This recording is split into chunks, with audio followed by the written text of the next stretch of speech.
Ladies and gentlemen, good afternoon, good morning, good day. Thank you for joining the 4th Switzerland-Japan Economic Forum, Mobilizing Our Capital Towards Sustainability. How can we make it happen? Our forum is a co-production from the Embassy of Switzerland in Japan, the Swiss Chamber of Commerce and Industry in Japan, and IMD Business School.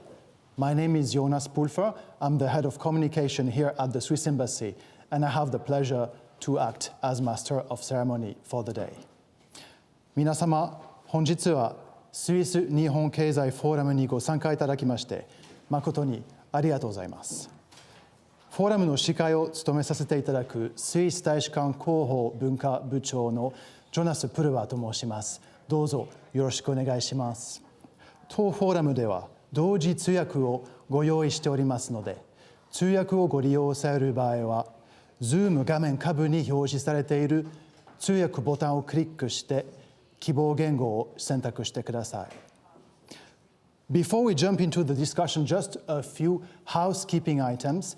We would like the forum to be as interactive as possible.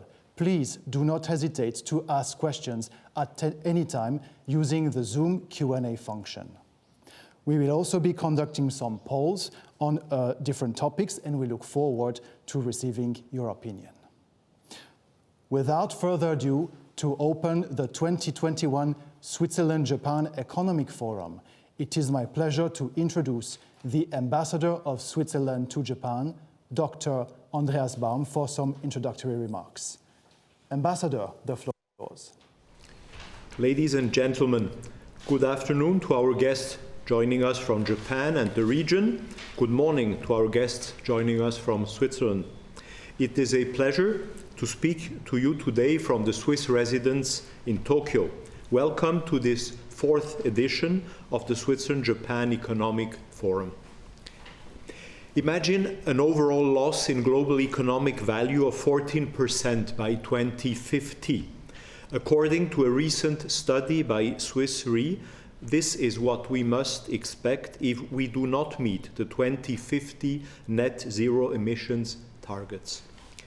This frightening scenario would entail severe, incredibly painful consequences for our environment and for humanity. In terms of GDP, the Japanese economy would stand to contract by 9.1% between now and 2050, the Swiss economy by 4.4%. Switzerland and Japan are determined not to let this happen. We share the ambition to rise to the challenge. Both our governments have set similar targets of carbon neutrality by 2050. But as we all know, setting such a transformational objective is one thing, achieving it is quite another.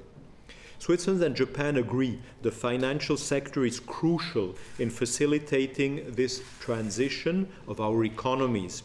It can and must be a key driver in mobilizing and directing capital towards sustainability.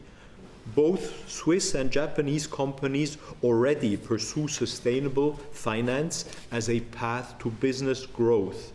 On our end, we want to shape effective conditions to enable sustainable finance to develop its full potential.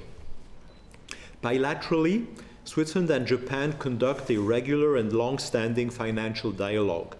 In fact, Japan was the first country with which Switzerland entered into such an institutional dialogue. We hope for the next 22nd round to take place in Japan in the first half of next year after the easing of entry restrictions. Today it is a particular pleasure to welcome the new head of the Swiss delegation to this important dialogue to our forum today. Mr. Stefan Flückiger is our Deputy State Secretary for International Finance. From the Japanese government side, I warmly welcome Mr. Ikeda Satoshi, Chief Sustainable Finance Officer at the Financial Services Agency. The Switzerland-Japan Economic Forum is the ideal platform to take up the topic of sustainable finance. This annual event aims at sharing experiences and perspectives on topics of mutual interest. Each year, it brings together high-level representatives from business, government, and academia. The Economic Forum is a joint initiative by the Swiss Chamber of Commerce and Industry in Japan, the IMD Business School, and the Embassy. For this edition, the Swiss bank Lombard Odier joins us as a knowledge partner. I would like to thank our co-organizers and partners for their tireless efforts in bringing us together today. One final note, given what is at stake, let us move beyond sharing experiences and perspectives today. I encourage us all to leave this forum with at least one action point: realign our investments, take up a business idea presented by a speaker, consider new ways of enhancing conditions, or simply follow up with one of the speakers or participants to learn more about sustainable finance. I'm certain there is one thing each of us can do. In this spirit, I wish us productive discussions, and thank you. Thank you very much, Mr. Ambassador. Thank you, Ambassador. And now, some introductory words from our co-organizer, President of the Swiss Chamber of Commerce and Industry in Japan, Mr. André Zimmermann. Mr. Zimmermann, you have the floor.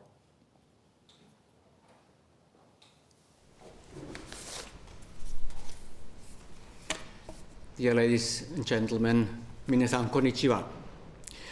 On behalf of the organizing committee composed of the Embassy, IMD, and the Chamber, I'd like to express our gratitude to everyone, the speakers, the organizers, the moderators, the sponsors, as you can see also on the screen, Richemont, Givaudan, Nihon Insight Technologies, UBP Investments, and ABB, and everyone here joining our event. This is about basically that we are trying to find a way to mobilizing your capital investments for this forum. Your emotional capital, relational capital, intellectual and financial capital makes this forum happen. Also, thank you very much.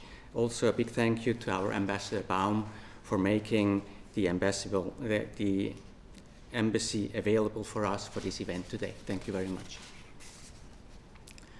The very first Switzerland-Japan Economic Forum was held in 2018 with the theme Partners for Competitiveness, Innovation, and a Healthier Future. In 2019, with the upcoming Olympic Games in mind, we chose the topic Sports Values in Business, Experiences from Japan and Switzerland. Last year, we focused on talent for business in a transformative era, experiences and ideas from Japan and Switzerland. And at that time, we were thinking about what could be an interesting topic for this year. Here, the embassy suggested maybe the most timely topic of all, mobilizing our capital towards sustainability. How can we make it happen? Now, this topic is also very close to my heart. We are all concerned about what is happening to our planet and want to act responsibly, and even better, support ways that improves the environmental condition. To act and live in a sustainable way is the way forward. But what may be at first sight what might look at first sight sustainable may not really be so. For example, what really is clean energy? What is the impact of rare earth mineral extraction? How do we recycle solar panels, batteries, and for example, wind turbines, rotor blades?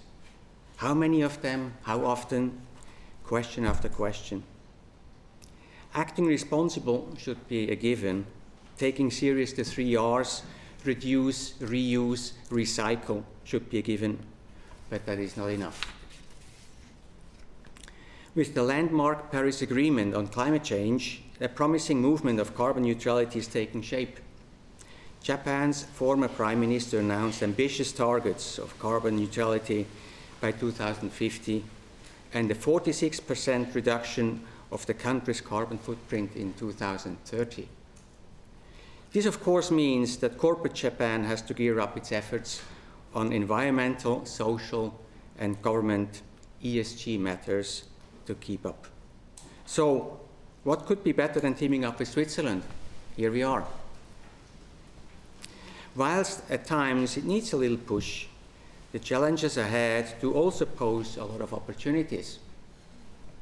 Big companies and small, plus individuals across the world, discover the financial benefits of ESG investing. How do we know whether our investments are not only profitable, but also meet the ESG standards? We also hear about greenwashing. Ever more evident is that properly managed ESG-themed strategies do also boost returns. Here, today, a group of very smart and experienced people will discuss what we can do in regard to building the very best framework for nurturing the projects that have been thought through in depth and worth to support to flourish. In Japan as well as in Switzerland, leading institutions and also startup companies seriously evaluate and let us know what is truly worth supporting. Support does not mean sacrifice, but smart and responsible investing. With the right framework conditions, sustainable finance is more than just a business proposition, as all will benefit: the project, the investor, the financing institution, and most notably with that, we participate in ensuring that our planet remains a livable place also for generations to come. Thank you very much.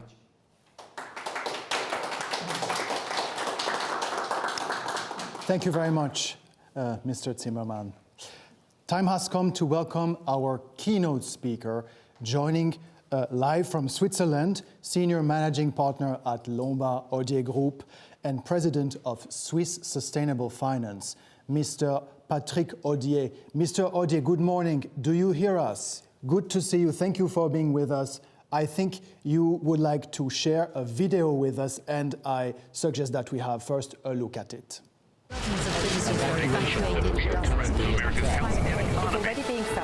It's time we face the irrefutable truth. The irrefutable truth is net zero is not up for debate. The irrefutable truth is the CO2 tap is being turned off fast. The irrefutable truth is every company must adapt to a post-carbon world. Clean energy and electric vehicles alone won't save us. It's a carbon-free existence or no existence. It's net zero everything or nothing. It's transition or extinction. It's now or never. But there is hope. There is progress. There is transition. There are industries and companies we cannot live without already on the true path to net zero. With a holistic, scientific perspective, our net zero investing strategies identify and invest in them. To build diversified and decarbonized portfolios, resilient enough to benefit from the economy-wide shocks of a net zero transition. Today, tomorrow, and for generations to come. This is the irrefutable truth. It's a truth worth investing in. Rethink net zero. Rethink investment. Rethink everything. Mr. Odier, you make us the honor of delivering the keynote speech today, and the floor is yours. Thank you very much, dear Ambassador Baum, dear President Zimmermann, dear guests from Japan, Switzerland, and wherever online. Good afternoon and good morning. It's a great pleasure indeed to be with you today from beautiful Geneva. Thank you to the Embassy of Switzerland. Thank you to the Swiss Chamber of Commerce and Industry. and to the IMD Business School for having Lombard Odier on board today as a knowledge partner on this forum. It is indeed a pleasure and a great honor to discuss sustainable finance, a topic that is, of course, very close to our heart and to my personal heart as well. In today's world, we are indeed seeing a paradigm shift towards investing sustainably in what we believe to be the dawn of the next great economic revolution, whereby sustainability will be at the core of all investment decisions affecting every asset class in every investment portfolio. As you might have heard from the manifesto that you just saw, there is a particular urgency to act on the climate transition. It is important to understand that the climate emergency is starting to create a real financial exposure for companies. And the financial sector has a key role, of course, to play in this transition, to realign investment and lending towards sustainable activities. At Lombard Odier, we focus on sustainability because we see a profound economic transformation underway from the present wasteful, idle, lopsided, and dirty economy, or if you wish, in an acronym, the wild economy, to one that is circular, lean, inclusive, and clean, what we term as the click economy. The sustainability revolution is completely altering the investment landscape. It is driven by an extremely powerful, positive combination of government intervention, investor pressure, changing consumer behavior, and of course, market forces. So let's pause just 1 second here. It is important indeed to start this reflection on how to invest sustainably by having a clear vision on the world of tomorrow, a clear macroeconomic framework. And this is what we have started to do before even thinking about how to adopt policies and strategies when it came to investment portfolio. In terms of market forces, technological innovation and economies of scales are driving down cost of the click solutions and increasing adoption as well. Wind energy, for instance, is now already cost competitive with coal and will soon be cost competitive with gas. We have seen similar fall in cost in electric vehicles, for instance, in 3D manufacturing, in plant-based protein, and are expecting similar trends in hydrogen and other technologies. Increasingly, consumers and employees demand that company adopt sustainable solutions and practices. So if you want to attract the best, not only talents, but also clients, you have to move in this direction. There is rising awareness amongst consumers and a real risk for laggards. The change from a meat-based, for instance, to plant-based diets is a clear example, as well as the growing aversion to plastic packaging and the changes in consumer habits in terms of remote working, for instance, and travel. For investors, we are seeing the redeployment of capital given the increasing ability to assess companies on their exposure to sustainability risk and opportunities, as well as their impact on society and the environment. Support among investors for coalition pursuing net zero alignment is increasing.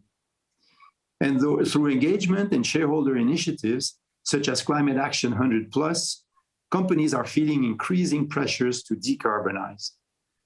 Let me share with you a perspective from the Swiss wealth management industry on green finance. In a recent study conducted by the Swiss Sustainable Finance, the volume of sustainable funds grew by 48% last year and now accounts for more than half, that is 52%, of the overall Swiss fund market for the first time. It now stands at 1.5 billion Swiss franc, 1,000 billion, at 1.5 trillion Swiss franc. These forces are unstoppable, and they provide powerful incentive to governments and companies to commit to net zero targets. We have seen a strong commitment from advanced economies worldwide, including Switzerland and Japan, whose governments have expressed their objectives to achieve net zero emission by 2050.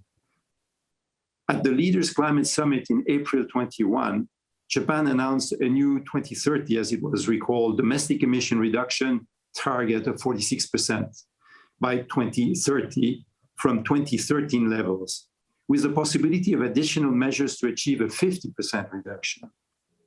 This is a significant step forward from the current 26 reduction nationally determined contribution target even though it falls short of a 60% reduction that a recent climate action tracker briefing estimated to be 1.5 degrees Celsius compatible. As part of these efforts, the Japanese Financial Service Agency established the expert panel on sustainable finance to promote sustainable finance and to ensure both foreign and domestic investments are aligned with the decarbonization and climate change related efforts. And this is very positive. The Bank of Japan has also actively taken steps in addressing climate issues. In June, it announced a plan to boost funding in fighting climate change and provide funds to financial institutions to increase loans and investments for activities aimed at combating climate change. The road ahead of us remains challenging and will certainly be bumpy, as targets will not only be achieved if each player and stakeholder join forces, but also the forces of the government and regulatory measures have to be incentives rather than coercions. Just thinking about climate is one thing, but just imagine the complexity of adding to these climate issues such as biodiversity or nature regeneration, or even social issues as we see them spreading all over the world today, mostly linked to climate-related issues. This is, by the way, the exact purpose of our Building Bridges event and community, which will take place this November in Geneva and will bring key actors from the finance industry, the United Nations, international organizations, NGOs, academia, and government together in collaboration around a common vision of advancing sustainable finance to address the sustainable development goals of the United Nations. Why this transition of the economy is happening, and how then should we approach investing? When it comes to the climate transition, the market have overwhelmingly focused on low carbon strategies that we believe are fundamentally, let me here be slightly controversial, flawed. Why? First, it considerably narrows the universe of companies which will be eligible and thus prevent our industry to deploy capital at scale into the real economy, the core of our mission. Secondly, and more importantly, it fails to encourage companies active in hard-to-abate sectors to reduce their greenhouse gas emissions over time, and as such, does not provide a genuine path toward a global and well-functioning net zero economy. And this is a very, very important point.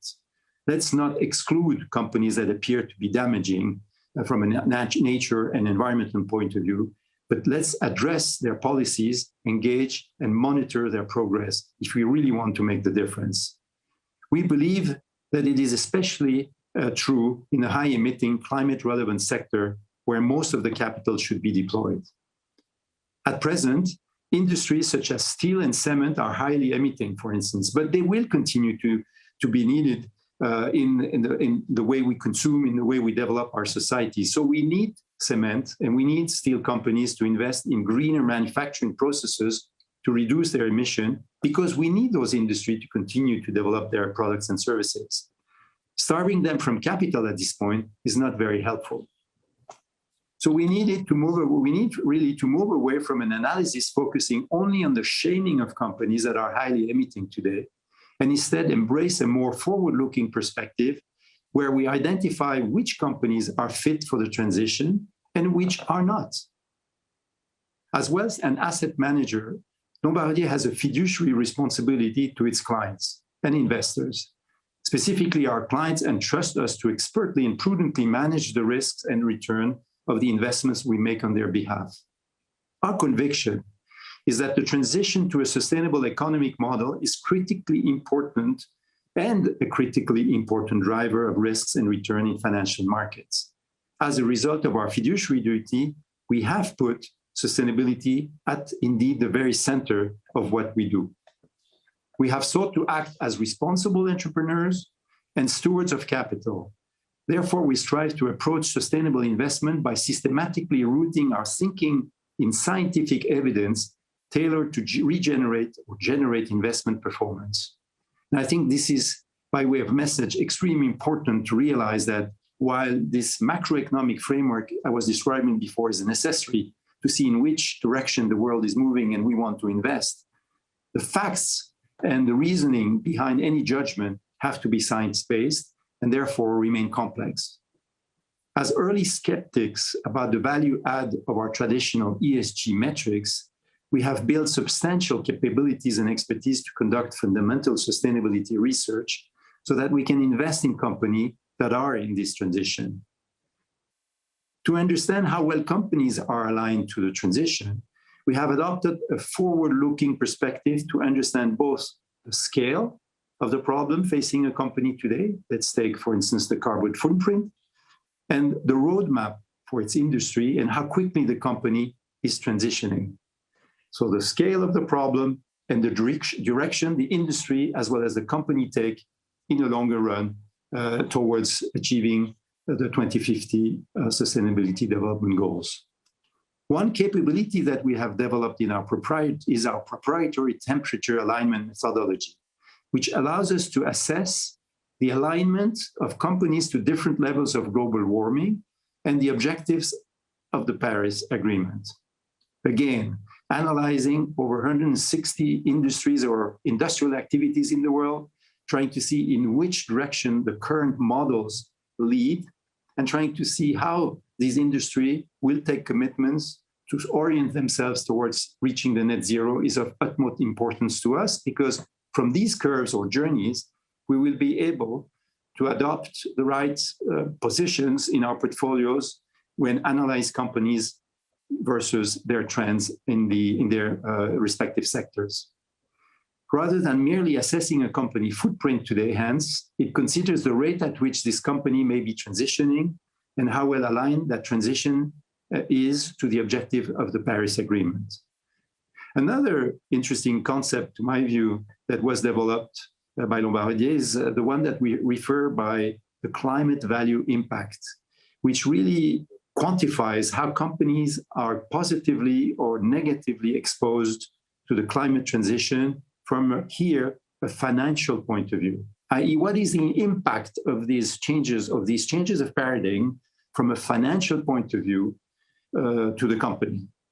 By understanding a company's exposure to the CVI or the climate value impact, we can really identify the carbon risk in the portfolio and make the necessity adjustment to improve the alignment of our clients' and investors' portfolio. All these capacities form part of our overarching sustainability framework, where we also consider other environmental, social, and governance dimensions. Our unique expertise in climate and carbon expertise is a key differentiator in the market, and one that we believe will continue to be increasingly relevant as the climate transition accelerates. We need here more exchanges, such as the one of today, between practitioners, between academia, between governments, regulators, and between industries to make sure that we adopt the right methodologies. There's not one that today is making the difference. There are a few. We have to analyze them and be as open source as we can to make sure that as quickly as we can, the financial sectors gets into an agreement about what are the right targets, the metrics, and what are the methodologies that have to be adopted to credibly allocate capital or lend capital to companies. At Lombard Odier, our fundamental mission is to preserve and grow our clients' assets. So we believe the sustainability revolution represents the single largest investment opportunities of our lifetime. This revolution is moving at the speed of the digital revolution and with the scale of the industrial revolution. Transition to the circular economy, investment in natural capital, and the socioeconomic benefits of a cleaner economy will unlock trillions in untapped value. Companies that understand this transition will thrive in the new economy it creates, while those that have their heads in the sand will face existential threat. We are absolutely convinced. Therefore, we also want, from a risk management point of view, to make sure we can identify them both on the positive and the negative side. The world looks now to Glasgow in anticipation of the United Nations Framework Convention on Climate Change's 26th Conference of the Parties, the COP26, as you know. While there is still some uncertainty on the actual shape of the negotiation that will take place in early November, we believe that the COP26 will positively surprise on the outcomes. To preface this belief, however, one cannot emphasize enough that while we have come a long way in the last 6 years, we're still very far from meeting the Paris Agreement objectives of 2015. The latest report published by the Intergovernmental Panel on Climate Changes, the IPCC, in August 2021, warned we could already reach 1.5 degrees Celsius of warming by 2030. As a reminder, 1.5 Celsius is the maximum level of global warming authorized under the net zero scenario. COP26 could positively surprise us because evidence suggests that the net zero momentum is building fast across private sector, government, and finance. The level of commitment to net zero is also unprecedented. We estimate that close to 80% of global GDP is covered by a net zero goal, compared to just 16%, 2 years ago. This is an incredible leap, and we think that many of these commitments will be converted into concrete actions and robust actions. Governments are also stepping up their efforts. In the last quarter of 2020, President Joe Biden recommitted the United States to the Paris Agreement, and President Xi Jinping pledged China would see its emission peak by 2030 and reach, as you know, net zero by 2060. COP26 will provide a golden opportunity, this is my view, to accelerate these efforts. As we approach COP26, we expect governments to announce further commitments, for instance, including increasing carbon pricing mechanism, building credible markets for carbon offsets and nature-based solutions, accelerating the phase out of coal, for instance, or curtail deforestation, improving guidance on policy direction chosen in the pursuit of net zero, which is a complex issue also for politicians and government, speeding up the switch to electrical vehicles and renewable, increasing support also for breakthrough technologies such as hydrogen economy, to take an example, or improving resilience to physical risks that are taking more and more importance in the financial well-being of many industries. The financial industry is actively participating as well.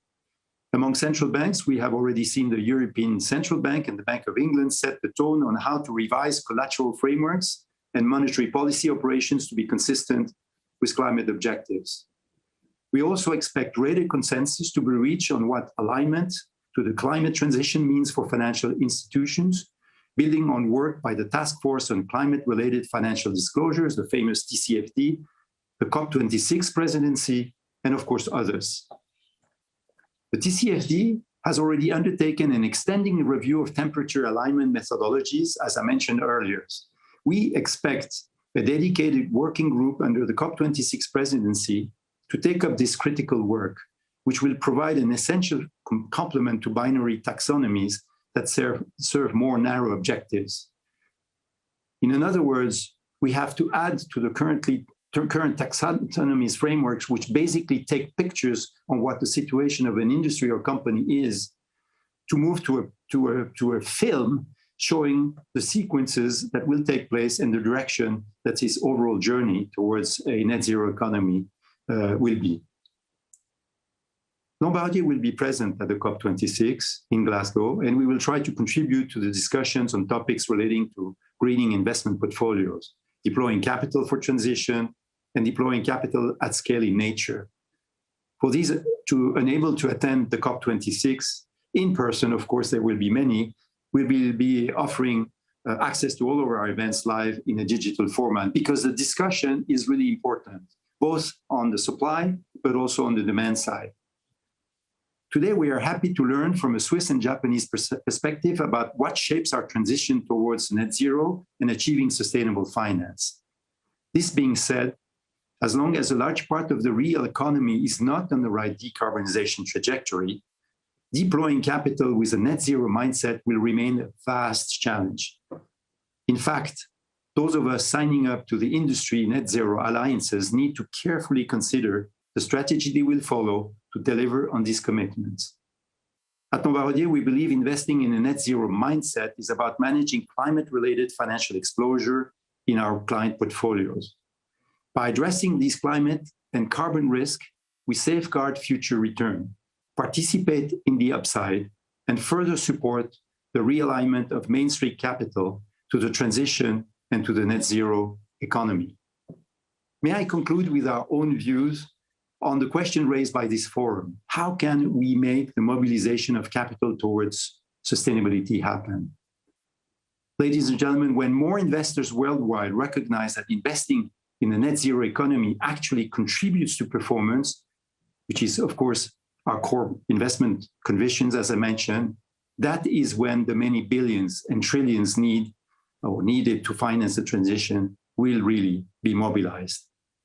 Thank you for your time. We look forward to a fruitful discussion today of the Switzerland-Japan community to build a bridge here as well from an economic system that damages the planet to another that sustains and regenerates it. Thank you for your attention.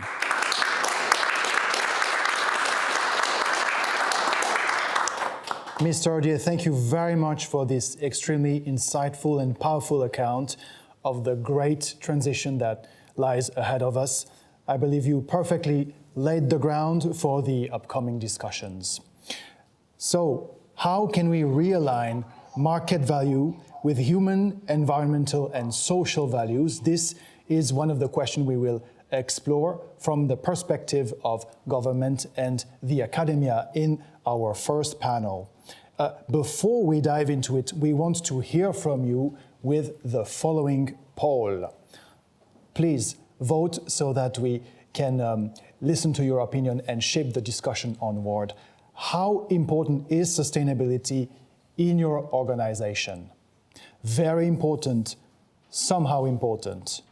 Not so important, not discussed.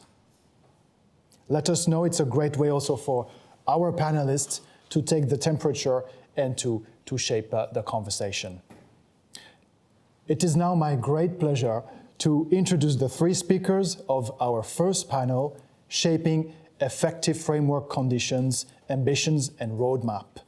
Joining us from Switzerland, we have Mr. Stefan Flückiger, the Deputy State Secretary for International Finance. Good morning, Mr. Flückiger. Thank you for making yourself available. Do you hear us okay? I hear you very well. Good morning to everybody. Thank you for being here. Here on my left side is Mr. Satoshi Ikeda, Chief Sustainable Finance Officer at the Japan's Financial Services Agency. Mr. Ikeda, it's a great pleasure to welcome you. Thank you for being with us. And then, last but not least, let me also welcome Professor Sayuri Shirai, Professor of Economics at the Faculty of Policy Management at Keio University. Professor Shirai, you're also a former member of the Policy Board of the Bank of Japan. Thank you for being with us. Okay, maybe we can bring back the results of our poll very quickly. It's rather small, I will have to move a little bit. Okay, good news. It's rather very important or somehow important, but we still have not so important as a little bit less than 10%. So interestingly, still some work to be done here. And Professor Shirai, let me start with you. You are a scholar of economics, and maybe you could, if we take a step back, you could give us a little bit of background about our ambition with sustainable finance. Why does it matter? Okay. So let me define sustainable finance. So sustainable finance is a type of finance which taking into account environmental sustainability and the social issue like gender, human rights, and so on. And the main investors in this field are longer-term institutional investors, such as pension fund and insurance companies, because their liability tends to be longer term. And asset management company, which manage asset on behalf of those asset owners. Now, the important element of this sustainable finance is those asset owners or asset management companies, they are the shareholders of listed companies, including banks. So they try to approach companies invested companies and do the engagement. We call it engagement. So having meeting and try to encourage them to change their corporate behaviors in line with like Paris Agreement or like SDGs. Okay, and so not only having meeting, but they can exercise voting rights. So if the CEO are not very keen on changing their behaviors, the investors can vote against him. Okay, so this is a very powerful tool. Now, my understanding is that the difference between sustainable finance and ESG investment is that sustainable finance is a broader concept than ESG. So ESG investment is like investors try to give the greater weights on the companies who are doing good performance on ESG issue, or at this moment not very good at ESG performance, but tries to change their behaviors. But the sustainable finance is much broader because it includes negative screening, like some investment. They don't include like companies which produce weapons to begin with. So that is called negative screening. So the sustainable finance includes such kind of negative screening approach, and also some specific theme-based investment. So it's more than ESG investment. So finally, the total amount of this sustainable finance or sustainable assets under management globally is estimated it's at 40 trillion US dollars. Okay, it's growing every year. However, finally, as BIS, Bank for International Settlement, recently mentioned, this amount is not clear. Can be a bit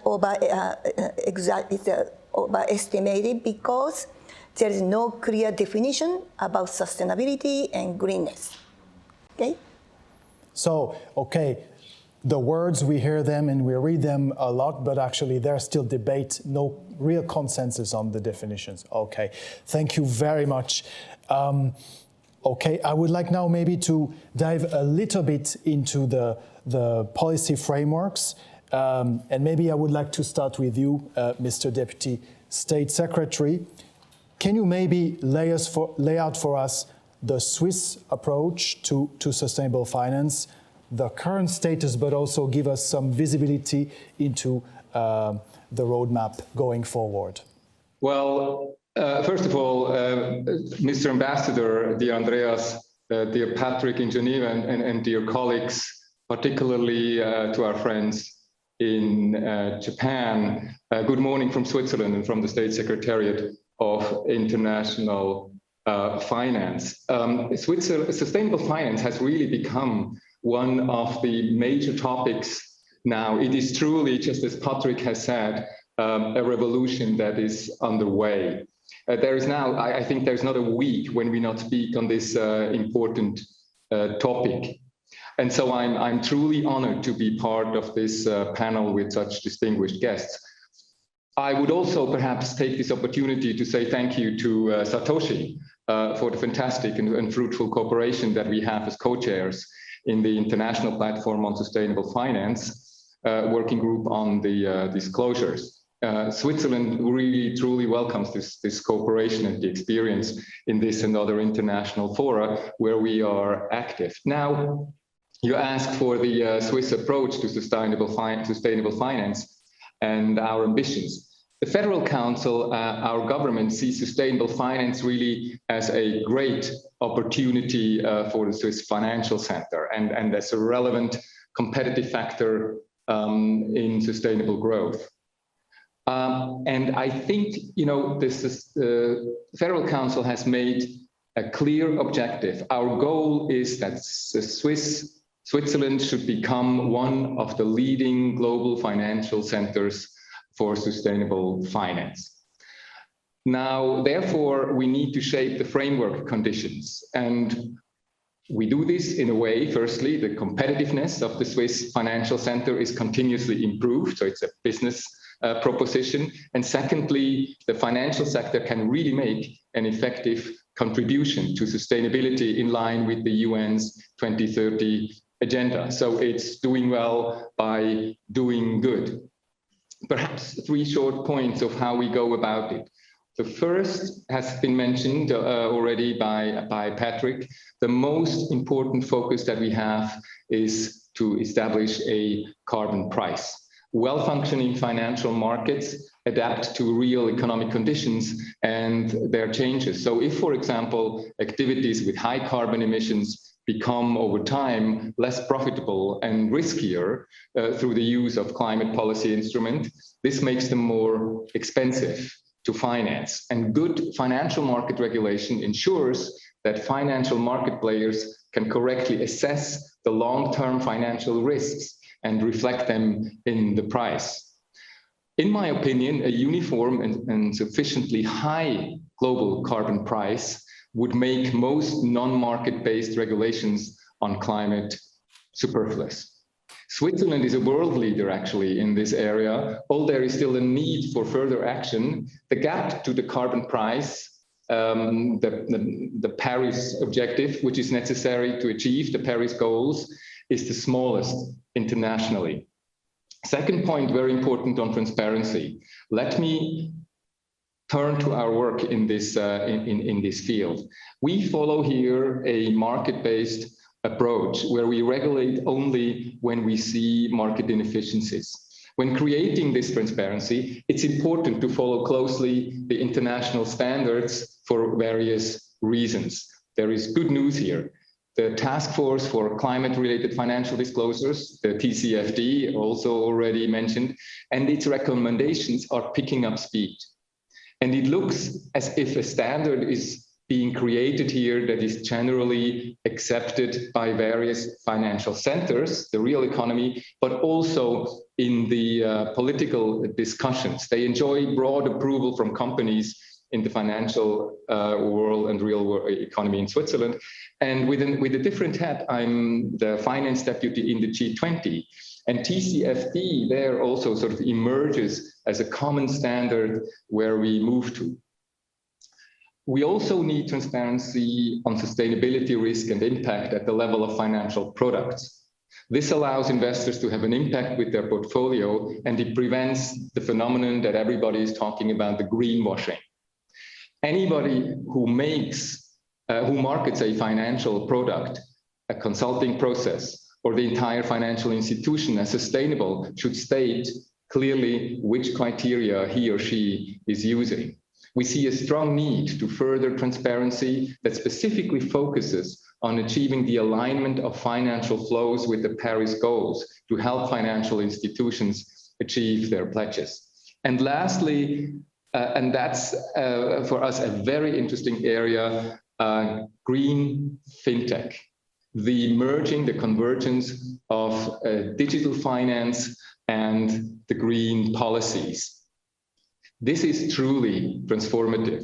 Harnessing the extraordinary potential for greening of financial markets is critical, urgent, and full of opportunities. Digital finance is able to address many of these barriers through its unprecedented power to make more data, more cheaply, more quickly, and more accurately to inform better financial decision-making. It's also to promote inclusion and to unlock innovation. The combination of digital technology and sustainable finance leads to global opportunities for Switzerland. We're talking these days, when we talk about sustainable finance, no more only to bankers and real economy companies, but we talk to many startups and people, representatives from the digital area. So to close, as a leader in innovation and financial services, Switzerland is ideally positioned to seize these opportunities and make this a better world. Thanks. Thank you very much, Mr. Flückiger, for this thorough overview. Transparency, carbon pricing, technology. We have moved a bit on the E of the ESG, as I'm sure our participants have understood. Okay, let's now shift our attention to Japan. Mr. Ikeda, a bit the same question to you. Could you lay out a bit the landscape of sustainable finance for Japan, in Japan? Thank you. Thank you, Jonas. Well, first of all, I would like to say that this is a great opportunity, and I'm very much honored to be part of this panel. As Mr. Olukiga mentioned, I myself co-chairing the disclosure working group of the International Platform on Sustainable Finance with Crystal Berman. And not only with that the Japan and Switzerland have been very much collaborative in many fronts in terms of the moving forward the agenda on the sustainable finance. And also Mr. Odier mentioned that the Financial Services Agency is right now very much promoting the sustainable finance. That my title is Chief Sustainable Finance Officer, and the title shows that how important this topic is to the Japan Financial Services Agency. Well, as the many speakers already laid out, the capital allocation through the capital markets are very important in driving the sustainability, especially the achieving the Paris climate goal. And in doing so, we need to ensure that the better function of the capital markets. And in order to achieve that, we've been working on the many policy measures. Our theme is because sustainability issues are considered as a kind of externalities, but because of the urgency to act, we are seeing that those externalities are becoming the relevant factors to feed into the investment and financial judgment. And so making sure that proper risk management of those, what was considered externalities will be the certain fundamental issues to be considered in making a financial decision.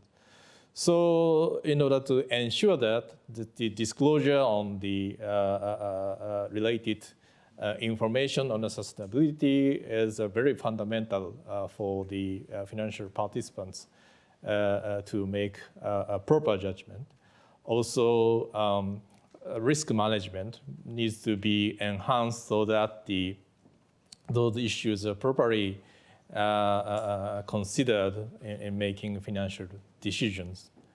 So that is why through the corporate governance reform, we have laid out the corporate governance code and the stewardship code, and in those codes, sustainability is a very important part.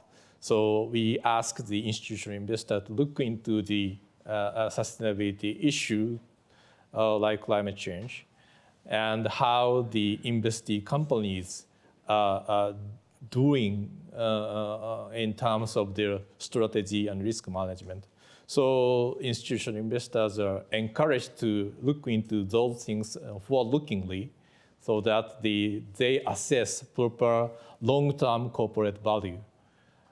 Also, to respond to that request from that institutional investors, the corporations are also required to make a ESG-related disclosure, and particularly, we very much value the framework of TCFD, and actually the government kind of supported the establishment of the TCFD consortium, where the institutional investors, the financial institutions, and the business corporations come together to enhance the dialogues around the climate-related issues.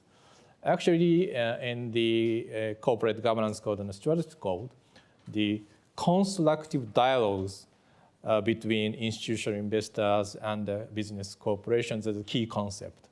And Professor Shirai mentioned that it's engagement, and engagement is very much key. In order to achieve the Paris climate goal, we need to address the hard to abate sectors to make carbon emissions reduction significantly.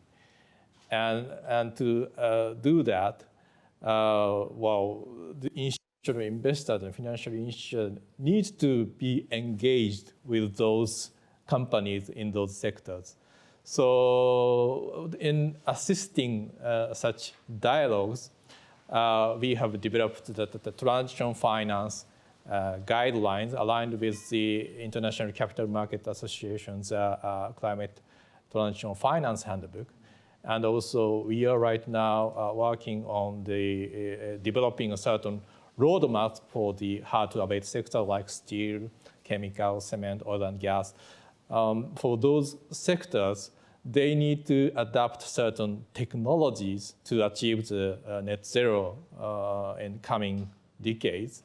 And so we set out a certain time frame for the adoption of the low carbon technology and zero carbon technology. And we hope that such roadmap will assist the design of the transition plan by those companies in the hard-to-abate sectors, and also gives the institutional investor and financial institution to have a certain criteria to assess the progress made by those companies. So, well, though the discussion is still ongoing, but I hope that the transitioning to the net zero future is very critical to all of us. And those roadmaps developed by Japanese government will certainly guide not only the Japanese companies, but also the global companies who wish to achieve the net zero in coming decades. So that's the policy measure that we've been taking in Japan. Thank you very much, Mr. Ikeda, for this very nuanced and detailed account. Okay, we have heard about transition, about engagement, about transparency, disclosure. Now, I would like to turn back to you, Professor Shirai, and ask the question a little bit bluntly. So we are setting the right frameworks for the market forces to act, but is it fast enough? Are we doing enough from your perspective as an economist? Yeah, so like about 138 countries made some commitment, net zero commitment. That is good, and mostly advanced economies, but many emerging economies, developing countries, except China, they haven't made any clear commitment on net zero. But having said that, I mean, it's nice to see this net zero commitment, but I think many countries, they haven't really come up with credible strategy to achieve net zero. I think in many countries. How about Switzerland and Japan? What is your assessment? Switzerland, I have to check, but I was quite impressed by the speech by Mr. Lombard Odier. In Japan, I know FSA, is doing a lot of, good thing, like try to, include this TCFD disclosure in the revised corporate governance code. That is good. Yes. And also Tokyo Stock Exchange, prime market, and so on. In it mandatory, yeah? Yes. For the reporting. Yes, I think one challenge is that this carbon pricing. Right? Okay. Switzerland is introducing carbon pricing, but I think in Japan still, this carbon pricing, either through taxing or through exchange traded system, it's still, I think we haven't get a lot of support, especially from corporate sectors. One of the reasons is that even before COVID-19 pandemics happened, the Japanese utility prices are very high, one of the highest globally. And now, because of this energy crisis, all these utility prices are very expensive.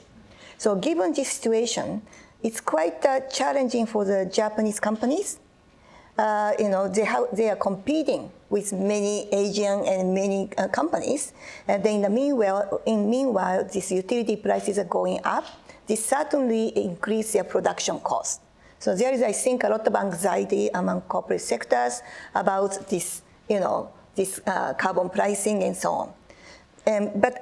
But to be honest, I think without carbon pricing, it's very difficult to cope with this climate issue because, as Mr. Ikeda said, carbon prices are too low, right, globally. And then also Japan probably below $10. And China recently, they introduced exchange traded system, but here carbon prices are just below $10. It's just too low, right? And if we think about externality, the negative impact on the environment, the carbon price has to be much higher. But I think it's quite, it's very challenging for the many companies and many countries. And because of that, it's very difficult to accelerate this path towards net zero. Because without carbon pricing, if we have a carbon pricing, then it's very costly to do emission, right? Of course. Yeah. Then it's more attractive to switch to the renewable energy. So without such kind of price mechanism, it's quite difficult. Just leaving to the government and then doing more disclosure, that's a very good thing. But without changing these basic prices, I think it's quite difficult. Because for the companies who are thinking about new investment, if they know the carbon pricing path, then they know it will be more profitable to do this reduction in emission. But now at this moment, it's not clear, right? Then, with this fossil fuel, it's still lucrative. So therefore, it the necessary path. So that is to me very important. But I know thinking about Japan's situation, it's quite challenging. Thank you very much for this emphasis on carbon pricing. Any reaction? If it is wished from you, Mr. Flückiger, anything to add on carbon pricing? Well, if you had asked me, are we doing enough? My personal answer would be no. Clearly, if we look at what is happening to the planet, if I may be so generally, then we're not moving fast enough. On the other hand, in all these years, I don't think I have ever seen policy evolving so quickly. So that's very encouraging. But I think in the end, it's a political economy question. Carbon pricing, I think we all agree, is the most effective way to go ahead. But if you think about the situation, the economic and political situation in many emerging countries, establishing a carbon price will be a real challenge politically.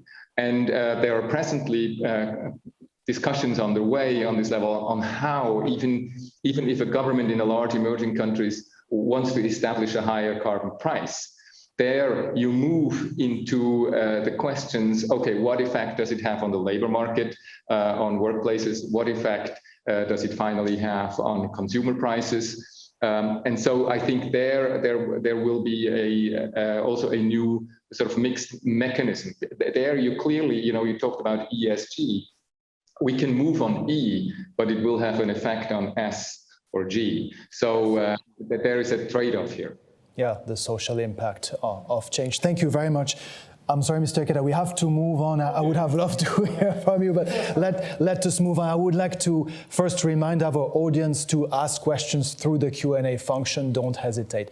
I would like to shift back the discussion a little bit on disclosure and also think about the question of global disclosure standards. You have both, or the three of us mentioned also TCFD, so this is Task Force on Climate-Related Financial Disclosure ahead of COP26. Maybe let's poll the audience once more.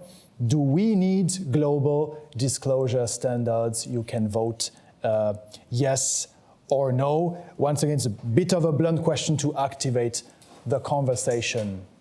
Yes or no? Okay, we'll look at the result in just a few minutes. Mr. Ikeda, maybe on this question of global disclosure standards. Right. Well, obviously we need a comparable and consistent system of sustainability reporting. And if each country set their own standards, the capital markets are global, so it's hard for the investors to assess that which companies are moving ahead and which companies are not. So certainly that such standards are very much necessary. And the TCFD certainly gave a great impetus to developing such standards. And right now, the many bluntly sustainability reporting frameworks are collaborating together to come up with a kind of unified standard. And actually, the IFAS Foundation moving ahead with establishing the new board for such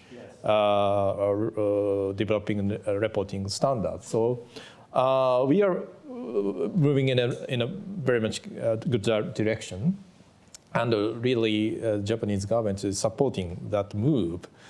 Well, from the Japanese perspective, many Japanese companies are finding the profitable opportunities abroad, and they need to be globally competitive. And to achieve that competitive advantage over the competitors, they need to disclose their activities in accordance with the global framework anyway. And so if we can have a certain sustainability reporting standard applicable to the many jurisdictions, that will give us a certain advantage. So I hope that discussions are rightly moving ahead, and I hope that the establishment of ISSB by the IFAS Foundation at the occasion of COP26 will be a significant step forward. Okay, excellent. We have 98% of the audience also convinced that we need global standards. Moving on, because time is limited, maybe turning to you, Professor Shirai, on the question of the disclosure standards globally. What would be your comment? Do we need to have the same standards everywhere? Do we need to make them mandatory? On the other hand, it's difficult to judge very different economic systems with the same frameworks. What is your take on that? So I think, it may be difficult to have a completely common disclosure system because some countries have different issues. But I think we can have a basic common standard. So what IFAS is doing, establishing ISSB next month and try to... International Sustainable... Yes. International Sustainable Standard Board, ISSB. Yes, Yeah. but I think those guidelines, I think they're going to produce it sometime next year. It's going to be sort of principle-based, right? So I think then once those common standards are formulated by ISSB, then it's up to government, whether what kind of information the government or FSA or Tokyo Stock Exchange want to make it mandatory, right? For example, GHG emission, absolute volume or intensity, or whether they should, the company should set 2030 target. Yeah. That's up to the government. So I think this we can rely on this global standard, but it's just a principle. So then it's up to government. And I think it's good that FSA is going to start to ask disclosures, TCFD. But I think FSA is thinking eventually they want to make it mandatory.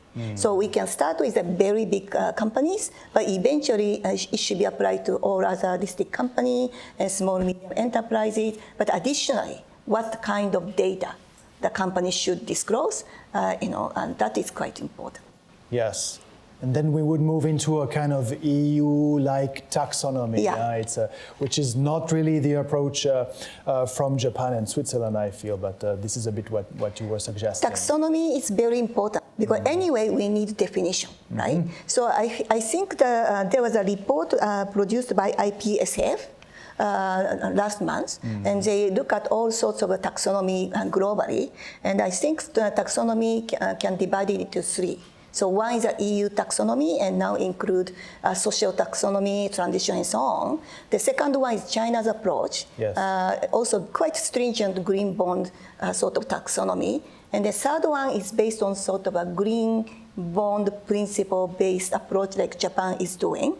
And then in this report, they mention probably many countries are choosing either EU taxonomy or China's based. Okay, and they mentioned that sort of this principle-based, which Japan and Malaysia are adopting, are good, but there's no guarantee about greenness, so impact on environment.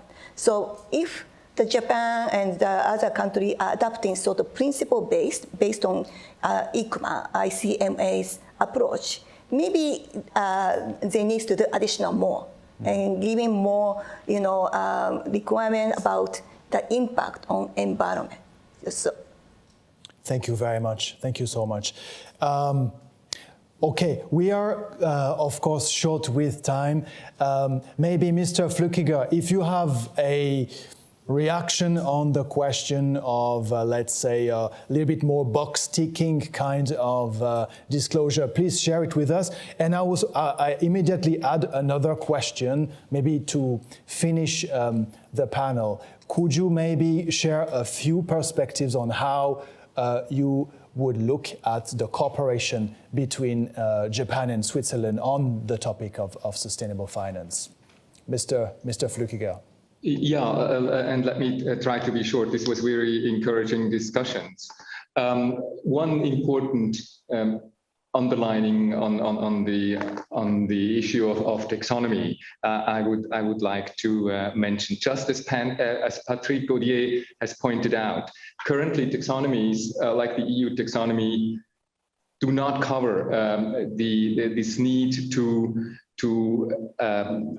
transition. It's on or off, and they don't measure the improvement of companies. So therefore, so therefore, we are more inclined towards an approach that has an implied temperature score, where you have an implied temperature, a gap to the Paris goals that you can it's like a label you can have on the company. So I think that's a really important discussion that's still going on, just as Patrick has pointed out.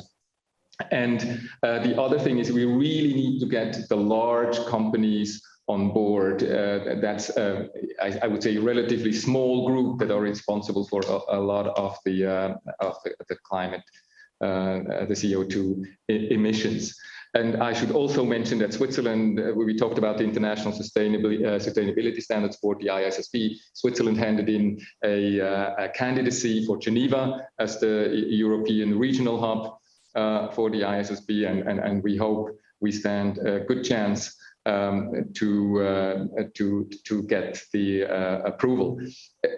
In terms of compatibility of standards, Switzerland, thinks about having almost like a gold standard. So I truly think there can be various standards as long as they're interoperable. Clients and investors need to develop trust. And I think Switzerland has this unique opportunity that they already have this trust. And if we can put forward a standard that goes even beyond for investors that really want to invest in truly sustainable investments, I think that would be a business proposition. Just very quickly to your question. Very quickly, yes. Thank you. Okay, no, just on the cooperation between Japan and Switzerland, I think we work wonderfully together. We have very similar positions in many of the fora, such as the FSB, IOSCO, and G20. Thank you very much. Thank you for this this positive note. Let us, if you agree, just take a few questions. I suggest we use 6 minutes to take questions from the floor. Let me see what we have. Okay, here is one on the Swiss Sustainable Finance Policy Framework. It's again for you, Mr. Flückiger. You mentioned technology as a key enabler into the transition. Maybe could you specify or give us a few concrete examples? What are we talking about when we mention technology as an enabler for the transition into sustainable finance? Yeah, just very briefly, I recently was invited to speak at to a community that really develops these kinds of measures. And this startup community What they use are satellite data, microdata on companies, machine learning, artificial intelligence, blockchain technology to measure very specific aspects of a company and then produce a standard digitally with a high granularity that so far just wasn't here. Thank you so very much. Thank you very much, Mr. Flückiger. Here is maybe one for you, Mr. Ikeda. We have heard a lot about the E in ESG, but if we turn our attention to S and G, how can we increase transparency regarding these aspects of sustainable finance, which is, of course, more difficult to measure than carbon emission, for example? Right, yes. S and G tend to be qualitative rather than quantitative, and while in terms of E, it's often quantifiable. So measuring the S and G is often difficult. Well, when it comes to the G, governance, obviously the Japanese government has been working on the corporate governance issues. And actually, until recently, among the ESG, we focused on mainly G. So while measuring governance it's a kind of the balanced scorecard things. So we need to put in place many aspects, including the certain corporate leadership and the corporate culture. And on those things, it's assessed in terms of a certain questionnaire or something, and maybe in that way it becomes quantifiable in a sense by scoring. In terms of S, it's more difficult actually, and it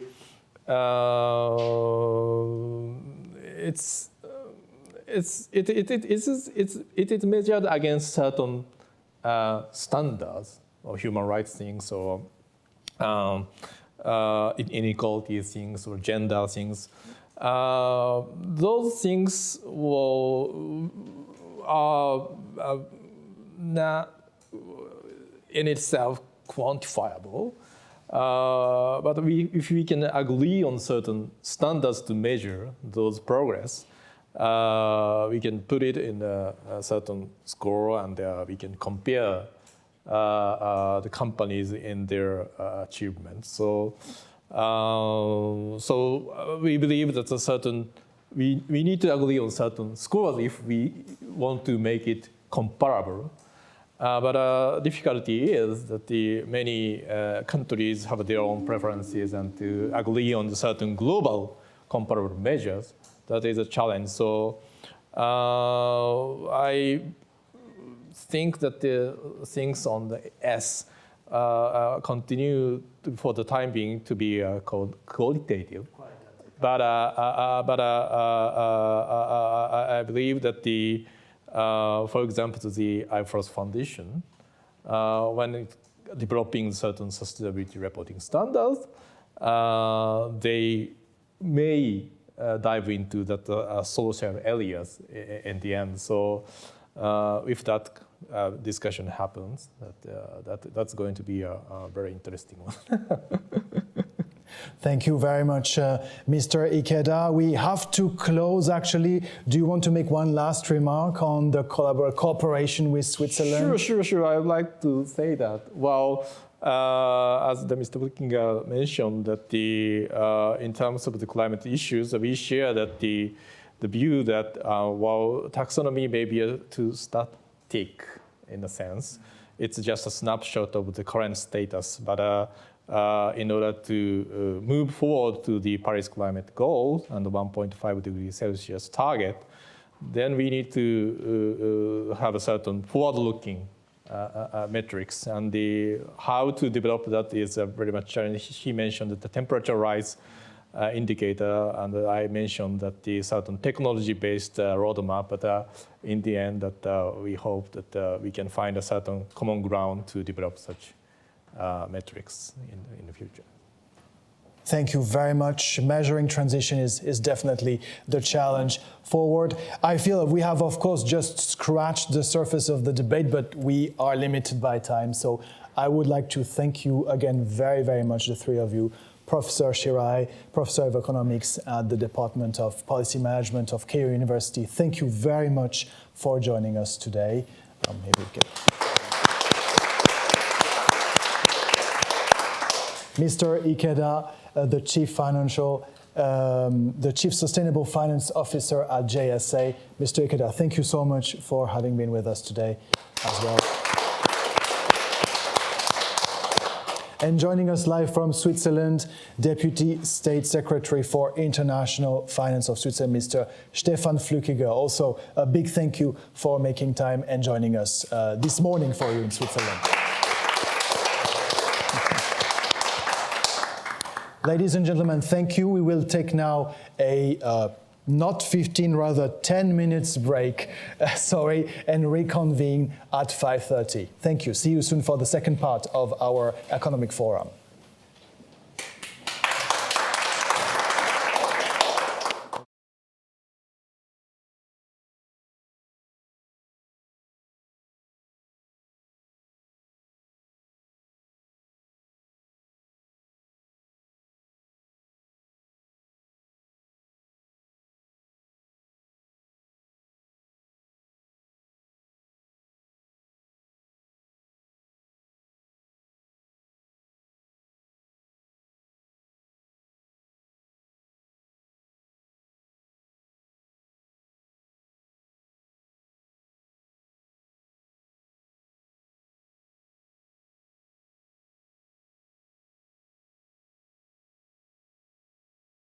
Ladies and gentlemen, welcome back for the second part of our Switzerland-Japan Economic Forum, mobilizing our capital towards sustainability.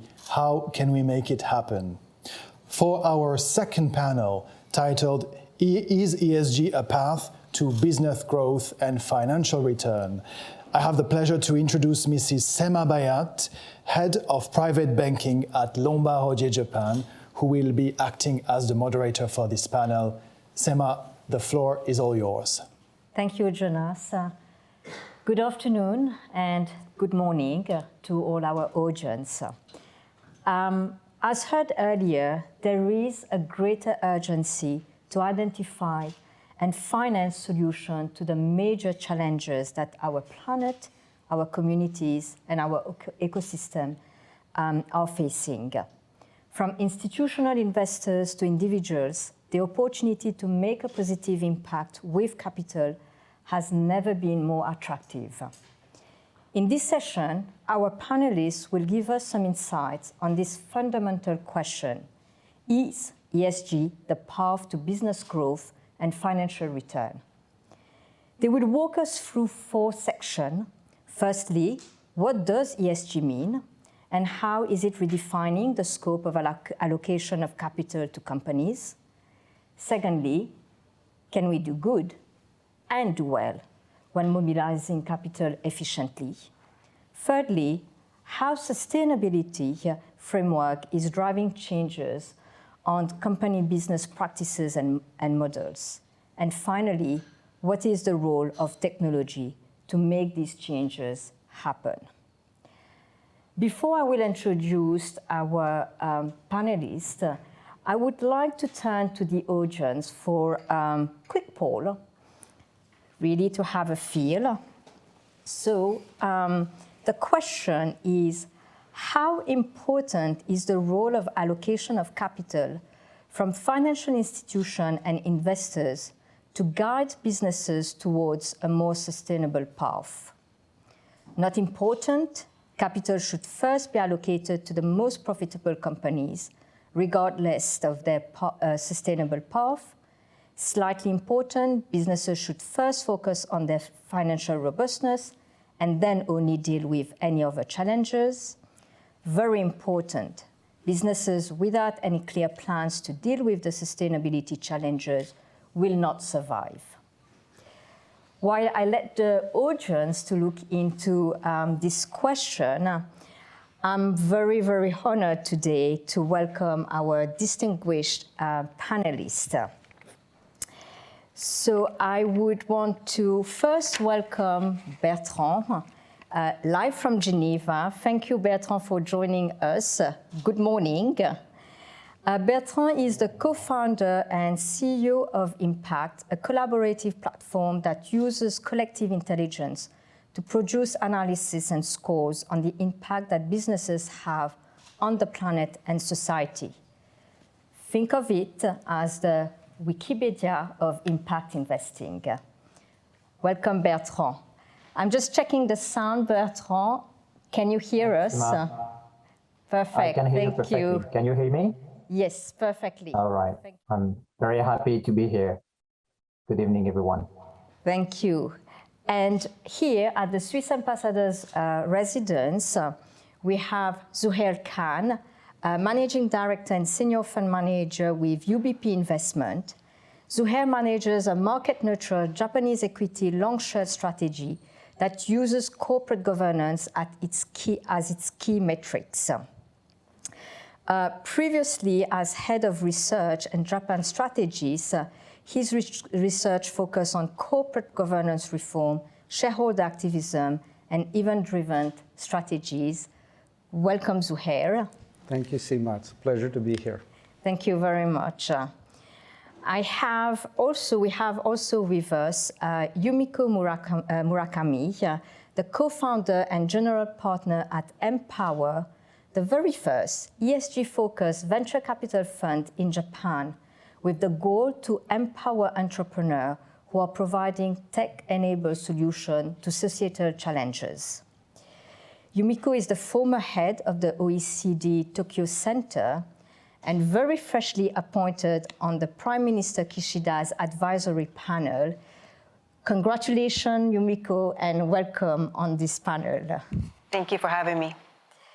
Last, but definitely not least, Taejeon Shin, a new dad that has taken some time from his paternity leave to be with us today. Taejeon is the founder and CEO of Gojo & Company, a startup aiming to provide tech-enabled microfinance services for everyone in the world. He's also the founder of an NGO named Living in Peace that was created in 2007 and which made the first microfinance investment fund in Japan. Taejeon has authored 9 books about finance, child welfare, and innovation.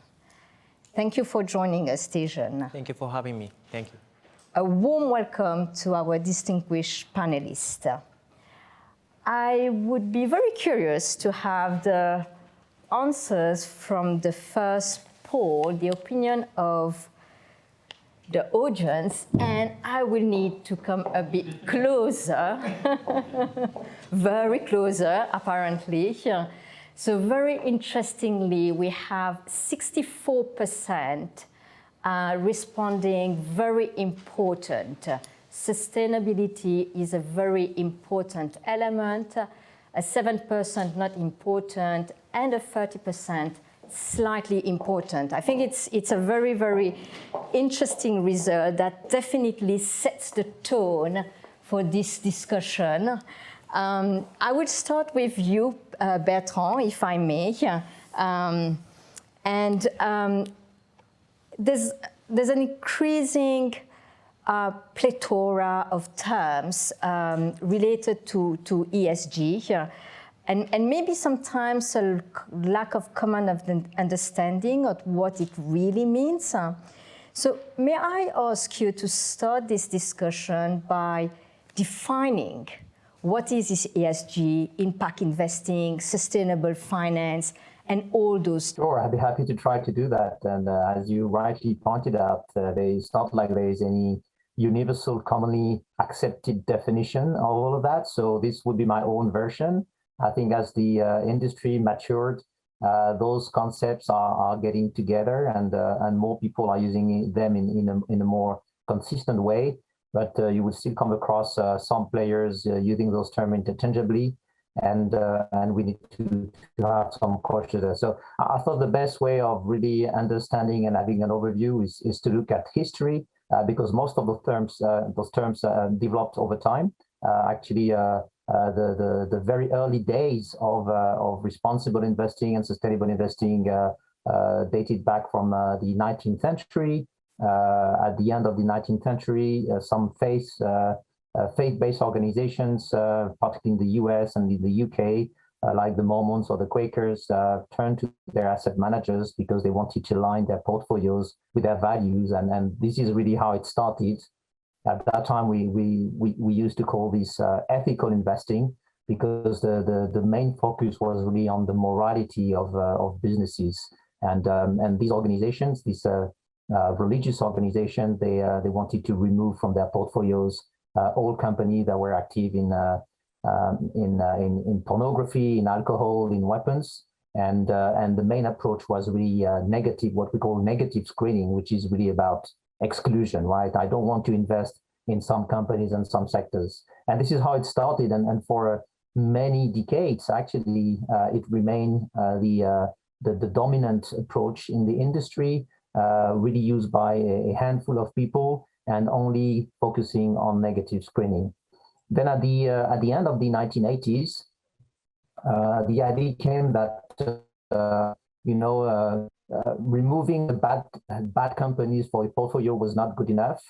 Actually, what was very interesting as well was to identify who are the good players. And the main question at stake at that stage was not really the sustainability or not really the impact, but it was really the responsibility of companies. How responsible are companies I'm about to invest in? And so the focus was really more on, I would say, the practices of those companies. Do they behave well? Do they treat their employees well? Do they manage their environmental footprint well?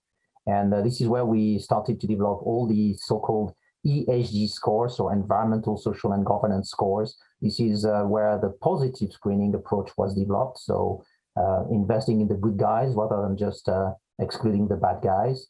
And again, with the main focus being the responsibility of companies.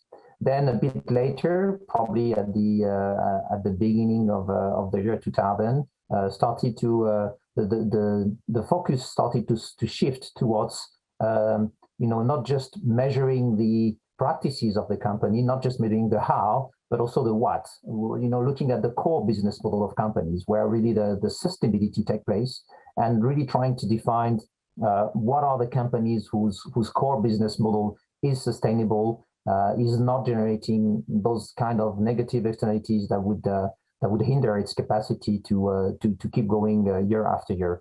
And that is really where most of the industry is today. I mean, it's slowly and progressively shifting from purely focusing on practices into looking at the core business model of companies. And I think the next wave, really, which is coming now, is really what I would call impact investing, which is in very early days really meant, investing in privately owned companies that are developing solutions to the world's most pressing challenges. But if you broaden up, if you expand that concept to all companies, you will realize that every single company has positive and negative impacts. And so if you just apply the same approach, then the question is really to look at the business purpose and what is the net contribution to the planet of society of every single company.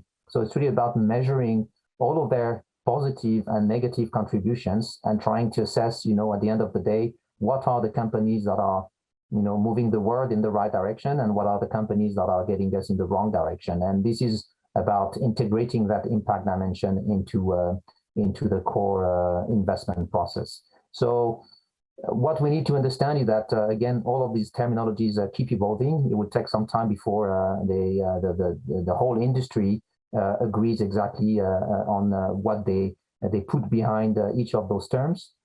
But I think we're getting there. Some of the framework that have emerged in the last 5 to 6 years is also helping to bring more standardizations. And it's also important to understand that these different terminology can coexist at the same time. It's not like impact investing is replacing sustainable investing, or that sustainable investing is replacing responsible investing. They're just another layer, adding a more sophistication. having a more focus, a different focus, and you can still, combine all of these approaches in a portfolio management context to at the same time exclude some sectors, for instance, but also focus on companies that are providing, I don't know, maybe renewable energy solutions, for instance. So that's really, in a nutshell, an overview of the concept, which I hope would be also useful to support the rest of the discussion. Thank you very much, Bertrand. Indeed, a very, very clear explanation on the exclusion, the how, the what, and the net contribution. I think it really gives a framework for the discussion. I would like to remind the audience that please do get across any of your questions. We will have a Q&A session after the discussion. And I will put you at work again with a second short poll. Is ESG criteria reserved to large listed companies? Very simple one, yes, no. We'll give you a few seconds to respond to this poll. I think listed companies is definitely, Zuhair, your playing field. So I will come back to you after showing the result of the poll. I'm just looking whether we do have some result coming in. I can't read from where I am, but it's definitely a vast majority saying no. So please, Zuhair, my question is, ESG can be daunting for investors, for companies. How would you prioritize your approach to ESG from a fund manager's perspective, and why? Sure. So let me first frame the question in sort of what's happening in the world today. I think we're really in a transition period for the global economy and for business. And there are three sorts of transitions that every business has to navigate. The first is related to the environment, climate change, moving to renewable energy sources, reducing the carbon footprint. So this is the first transition that management has to navigate. The second transition, and this is especially true in Japan, but will increasingly be true in other countries, is the battle for talent. With an aging society and a declining population, you really have to maximize the use of every bit of human resource that's available. And that means incorporating women into the workforce more in more senior positions as really the core drivers of your business, incorporating more foreigners into your business. So that's a second transition on the social side. And then the third transition is on sort of the digital transformation, the use of big data, moving away from sort of bricks and mortar to more the digital economy as a means of delivering your services, et cetera. So given you have to do these three transitions, what really will help decide which companies are able to make the transition better is really the governance at the company. And sometimes people see governance as a bit of a fuzzy concept. But to me, governance is about saying, do you have a framework in place to ensure that you have the right management, making the right decisions for the right reasons? And that's why we focus on governance as sort of the foundation of any type of ESG strategy. And if you think of it in the way that if you didn't believe in the governance of a company, would you really trust their environmental or social strategies or policies? It would be hard to have trust in it. So it has to start with governance, and that's where we focus on. If you know you've got the right management there doing the right things for the right reasons, and given that it's become very clear in the world that ESG sustainability is a priority, all companies have to navigate it, then having that type of management in place as an investor is the first starting point of your strategy and what you have to make sure of. Another interesting thing within this is that these three trends affect all companies across all industries. So it's not just about, you need to focus on only one type of company in one industry. And this will lead to both winners and losers in every industry, those who make the transition the best and those who fail in the transition.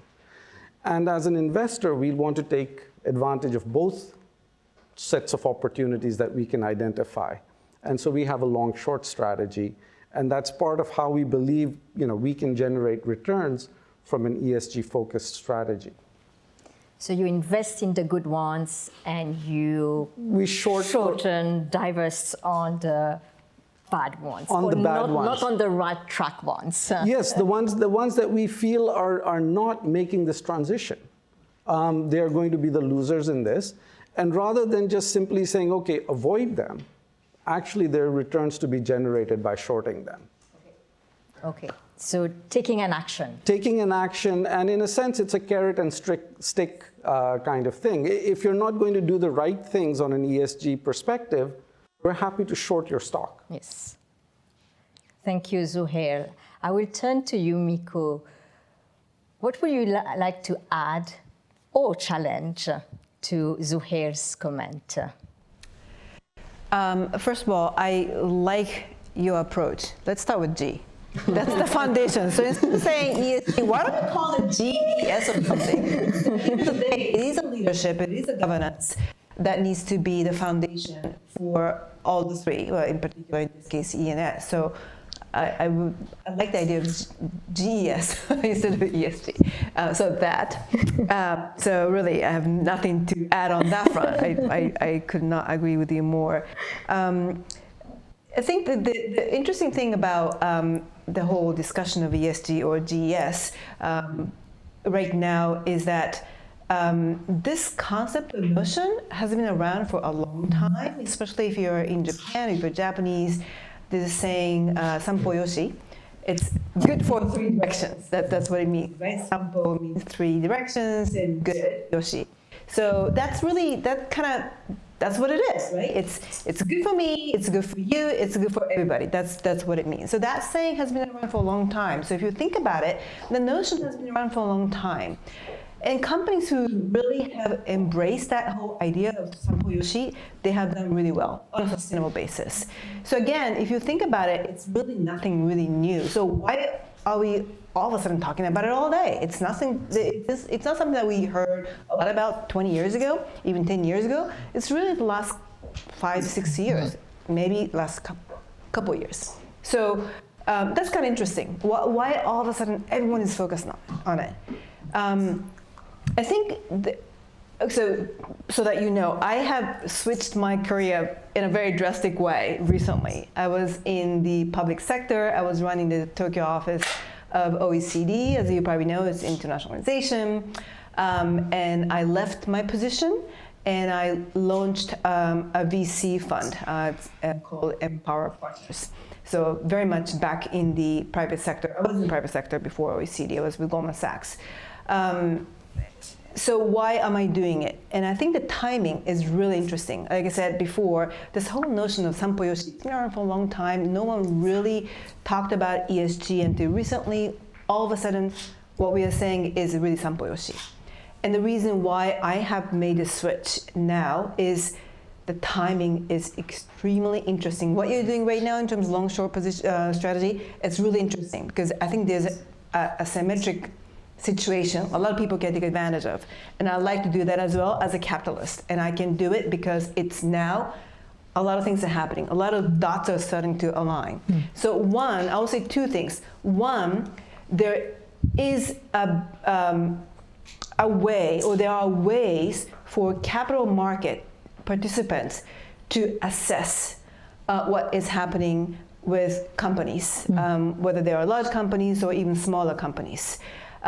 It's not perfect, as we discussed earlier. Standards are sort of scattered around, and there's so many different ways to measure ESG elements, but at least there are better ways today versus 10 years ago.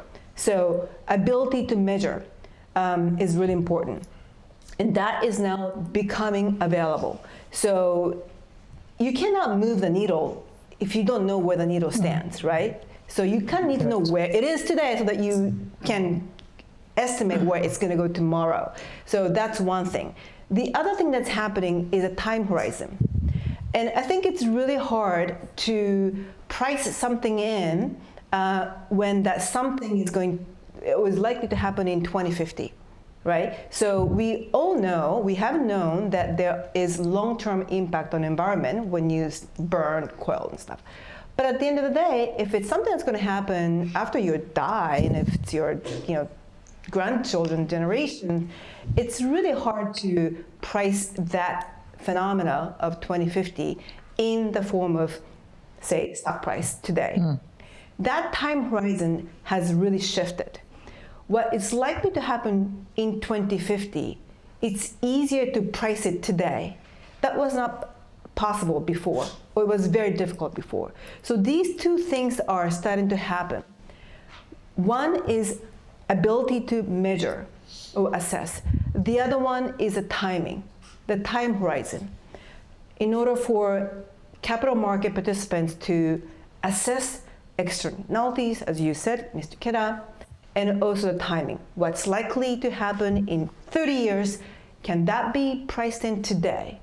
And therefore, I felt this is the right time for me to do it, because these two things are happening. Again, the whole notion of Sampoyoshi has been around for a long time. I spent a lot of time, I'm from Japan, by the way, obviously, but I spent a lot of time in the US. I was with Goldman Sachs. I was working on Wall Street. I was looking at the stock markets going up and down, market participants reacting to the earnings that are coming out every quarter, every 3 months. You see earnings and stocks just going up and down. I was in the middle of it for a long time in New York. Now, do I think that is still happening? Yes, I do. But I still think that there is a new way to assess economic activities in a very different way today versus, say, 10 years ago when I was working on the trading floor of Goldman Sachs. And therefore, I think the timing is extremely interesting. And that was a big reason why I decided to make this pretty big switch from the public sector to, again, the financial sector. And I hope I'm right. I don't know yet, because it's been only 4 months. Please tell me I'm right. Discussion about 2 years. Say, hey, was it right? I launched the fund in May of 2021. We'll see. I think we are all believers here that it's the right thing to go. And thank you for sharing the Sanboyoshi, if I'm pronouncing it properly, concept being around. And I think it gives a very, very nice transition to my question to Taejeon about can a company, a business do good and do well? The short answer is I think we can do both. And these days, actually, it is very important to be able to do both. So we are doing microfinance right now in 5 countries and serving 1 million households in these nations. And we have raised capital and the debt from more than 10 countries, institutional investors. And many of them are impact investors, and some of them are just pure commercial investors. Whenever we talk with institutional investors, be it ESG, impact, or just pure commercial investors, they always have certain financial return criteria. And there is no compromise on that. I think maybe 5 to 10% of impact investors are sacrificing their financial returns, but that is still very minority. And I see the reasons, because people are managing the other people's money, pension funds and the life insurance money. So it's not easy to, to make some concessional target return. So what's happening right now is that investors are demanding us to make both financial returns and social impact. And it's very important, therefore, for us to do both. And there are 2 ways, in my opinion. The first is to pick up the right market, especially the growing market. Because if the market is growing, it is quite easy to do good and to make money. So I'm doing microfinance, and these households of our customers, they are working on business which generate typically 50 to 200% annual return on investment. So for them, if they can get the financing, they can repay the money with good interest, and still, the their life is uplifted, and at the same time, financial institutions can make money. And that's what happened in Japan more than a half century ago. So that's one thing, but that's not, the rich countries are not growing fast like developing nations. So there is a second way, which is innovation. So without innovation, we end up facing this trade-off between making money or doing good. But if we innovate the way we do the business, we can bring better values to our customers while making more profit. And that's what the great companies in the world are doing these days. So in that sense, yes, it is possible, but it's not easy. Yes, otherwise we would all be doing it, I suspect. Thank you, Tejan. And really, I think the innovation part is something that maybe I would like to hear on Bertrand. You also had a jump of faith in your career, and I think innovation was part of it. Yeah, absolutely. I mean, I think we also have a whole section dedicated to technology, but innovation more globally is one of the major drivers, and I cannot agree more with what Tejan said. There are ways of, ending up that whole fake divide between bringing value to society and generating revenues. For a long time, we thought, and it was actually even taught in high schools and universities, the business of business is business, and do not try to mix up, trying to solve the world's most pressing challenges with making money, because it's going to be a recipe for disasters. And I think today we see every day new models that are emerging that prove that there is absolutely no reason to have systematic trade-offs between those two dimensions. Actually, it's quite the contrary. I think the future success of companies will really be defined based on their capacity to realign those two missions, those two parts of their core activities, and making sure that not only they generate profit, because any company needs to generate profit to keep going, but also generate value for the planet and society. And if you don't succeed on any of those one dimension, then you're probably a very unsustainable business model and won't survive or won't thrive in the next decade. So that is really a complete redefinition of even what is the purpose of business. And innovation is not only a question of technology, it's also a question of redesigning these models and thinking completely differently from what has been the dominant school of thoughts in the last few decades. Thank you, Bertrand. Maybe Yumiko, with Bertrand mentioned earlier about business practices, business models. So from your experience and probably with Empower Fund, how do you think ESG and sustainability is redefining or supporting, helping businesses to review not only their business practices, but their business models? Yes, sure. So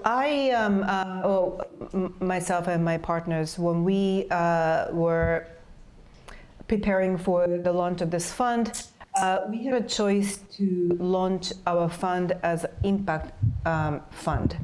We decided not to. We decided to start this fund as a fund that would try to achieve commercially competitive financial returns. And we decided that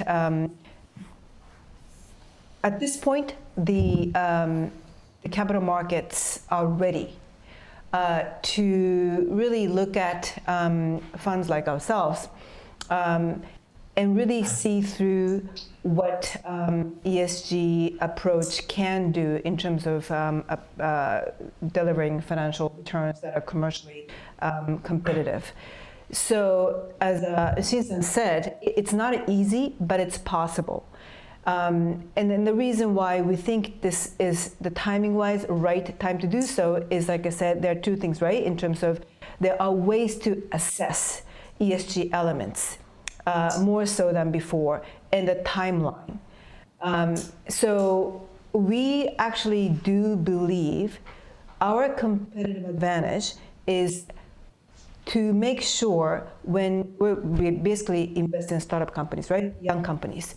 When these young companies are trying to figure out their business models that are competitive and they're trying to come up with new services, new products, trying to grow, as they start growing as a business, it's going to help their growth if they can integrate ESG into their growth strategies. And quite frankly, it's probably easier for startups to do so than established companies. At the end of the day, it's in the mindset, it's in the head, the whole ESG approach.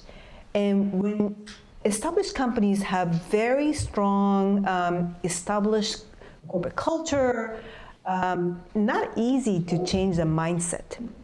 So we thought, okay, let's start with startups.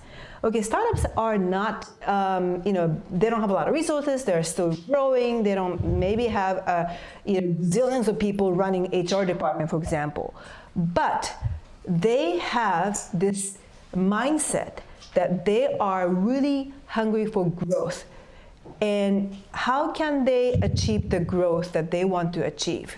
And if they realize the ESG approach can help their growth strategy, they can probably embrace it as a part of their corporate culture much more easily than, say, for large companies. So again, at the end of the day, companies need to have competitive business strategies that can give them sustainable growth in terms of top lines and bottom lines and all that. We think that when they realize ESG is a very big part of their growth strategies, it can be even better strategy in terms of having very solid financial models. So again, these are still kind of young, sort of new investment strategies because, as I said before, this was really not around until recently. A lot of the funds which had similar approach that we do, they were categorized as impact funds. So there was some sacrifice in terms of financial returns, and we're basically saying at this point, you don't need to sacrifice financial returns just because you're doing ESG. And again, I hope we can prove ourselves through our investment strategy that we're trying to implement. Like I said, we will see. Again, let's have this discussion 2 years on the road. But I have my panelist right here who is already doing something similar, and he's proving himself pretty correctly. So hopefully we can do so. Resources are a problem. It can be very expensive, and therefore we have a very flexible approach.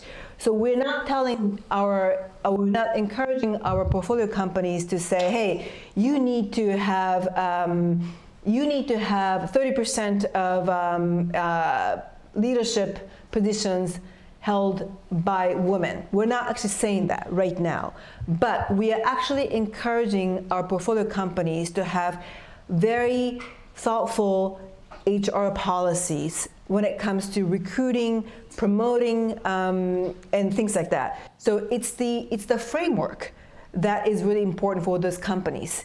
And at the end of the day, it's going to result in a very good outcome, whether it's financials or otherwise. We are not going to demand that today, but we're working with them in terms of having those frameworks. And I think that is hopefully is going to be a good result for us in terms of financial returns as an investor, but obviously for the portfolio companies that we have invested in as well. Thank you, Yumiko.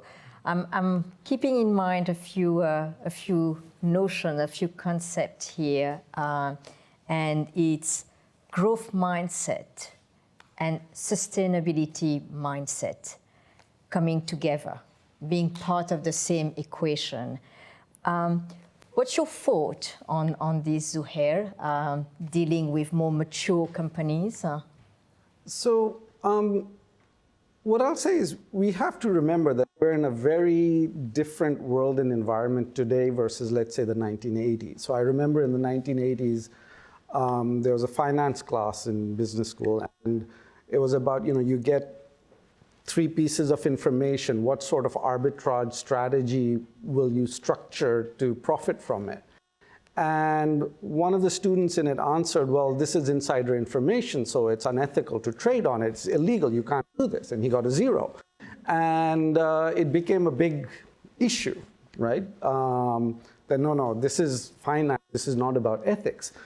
But I think, the world today, and especially the younger generation, they are not willing to accept that trade-off and say it's either this or that. I mean, they want both. And I think in the same way, finding, for example, women also in Japan are not willing to accept things. I had an interesting thing a few months ago. There was a picture of new graduate hires by a Japanese company, and it showed that ceremony. And at the front, several rows were all the men, young men who were hired, and at the back were all the women. And my wife took one look at this, and she said, what company is that? And she said, okay, I'm never buying the product again. I mean, it's that kind of an environment today, so that acceptance is no longer there. And I think companies need to recognize that they are operating in a different paradigm today. And you need to be ahead of the curve in this. If you look at, in the 2000s, the Japanese electronics industry, the big conglomerates, they were all doing terribly. Several of them realized that they needed to make a change and move away steadily from these conglomerate structures, right? And they brought out first a big change in governance. So they brought in outside independent directors, including foreigners and women, and they needed to bring this top-down change in the company. And 2 of those companies who made this change are now among the most valuable companies in Japan. And a 3rd one, which actually made no real change and just talked about it, actually ended up on all the front pages with lots of scandals and having to sell all of their crown jewels just to avoid bankruptcy. So I think we're in this environment where companies have to make sure they're ahead of the curve. And it's not, profits versus the ethics. It's you need to get both right. Yes. I think it refers back to the earlier panel and Mr. Odier's speech about the forces coming together towards that new paradigm. And it's no longer a choice to some extent. Thank you very much, Zuhail. I will turn back to the audience. Again, just a reminder, if you do have any question, please get them through. We do have a Q&A session later on. I also have another poll for you guys. So let's see what it is. In the sustainability journey, is technology part of the problem or the solution? I think we got part of the answer to it earlier. So it can be it's part of the problem, it's part of the solution, it's none of it, or both of it. So we'll give you a bit of time to reply to this poll. In the meantime, I think we already touched a bit on it earlier with Tejan and Bertrand. But just getting back into the role of technology, because on one hand, we did speak earlier about the role of innovation, technology being part of it. But on the other hand, as well, we know that technology is probably segregating or putting aside some players, whether in the business world or in the society, community. So I would be interested to understand, Bertrand, maybe your point of view of really how technology is an enabler in the ESG field. Yes, sure. Well, as you just said, technology has no moral. It's really the use you make out of it that is going to make it either positive or negative to the planet and society. So the same technology can be used in very different ways and lead to very different results. And I think this is our common shared responsibility to make sure that technology is being developed and used for the good things. But definitely it will be an enabler and it will have a huge impact on sustainability. Actually, Zuhair was mentioning three very large transition trends, and two of them, if I remember correctly, were digitalization and of course the transition towards sustainability. And I strongly agree with that. I think those two trends actually are going together in a way.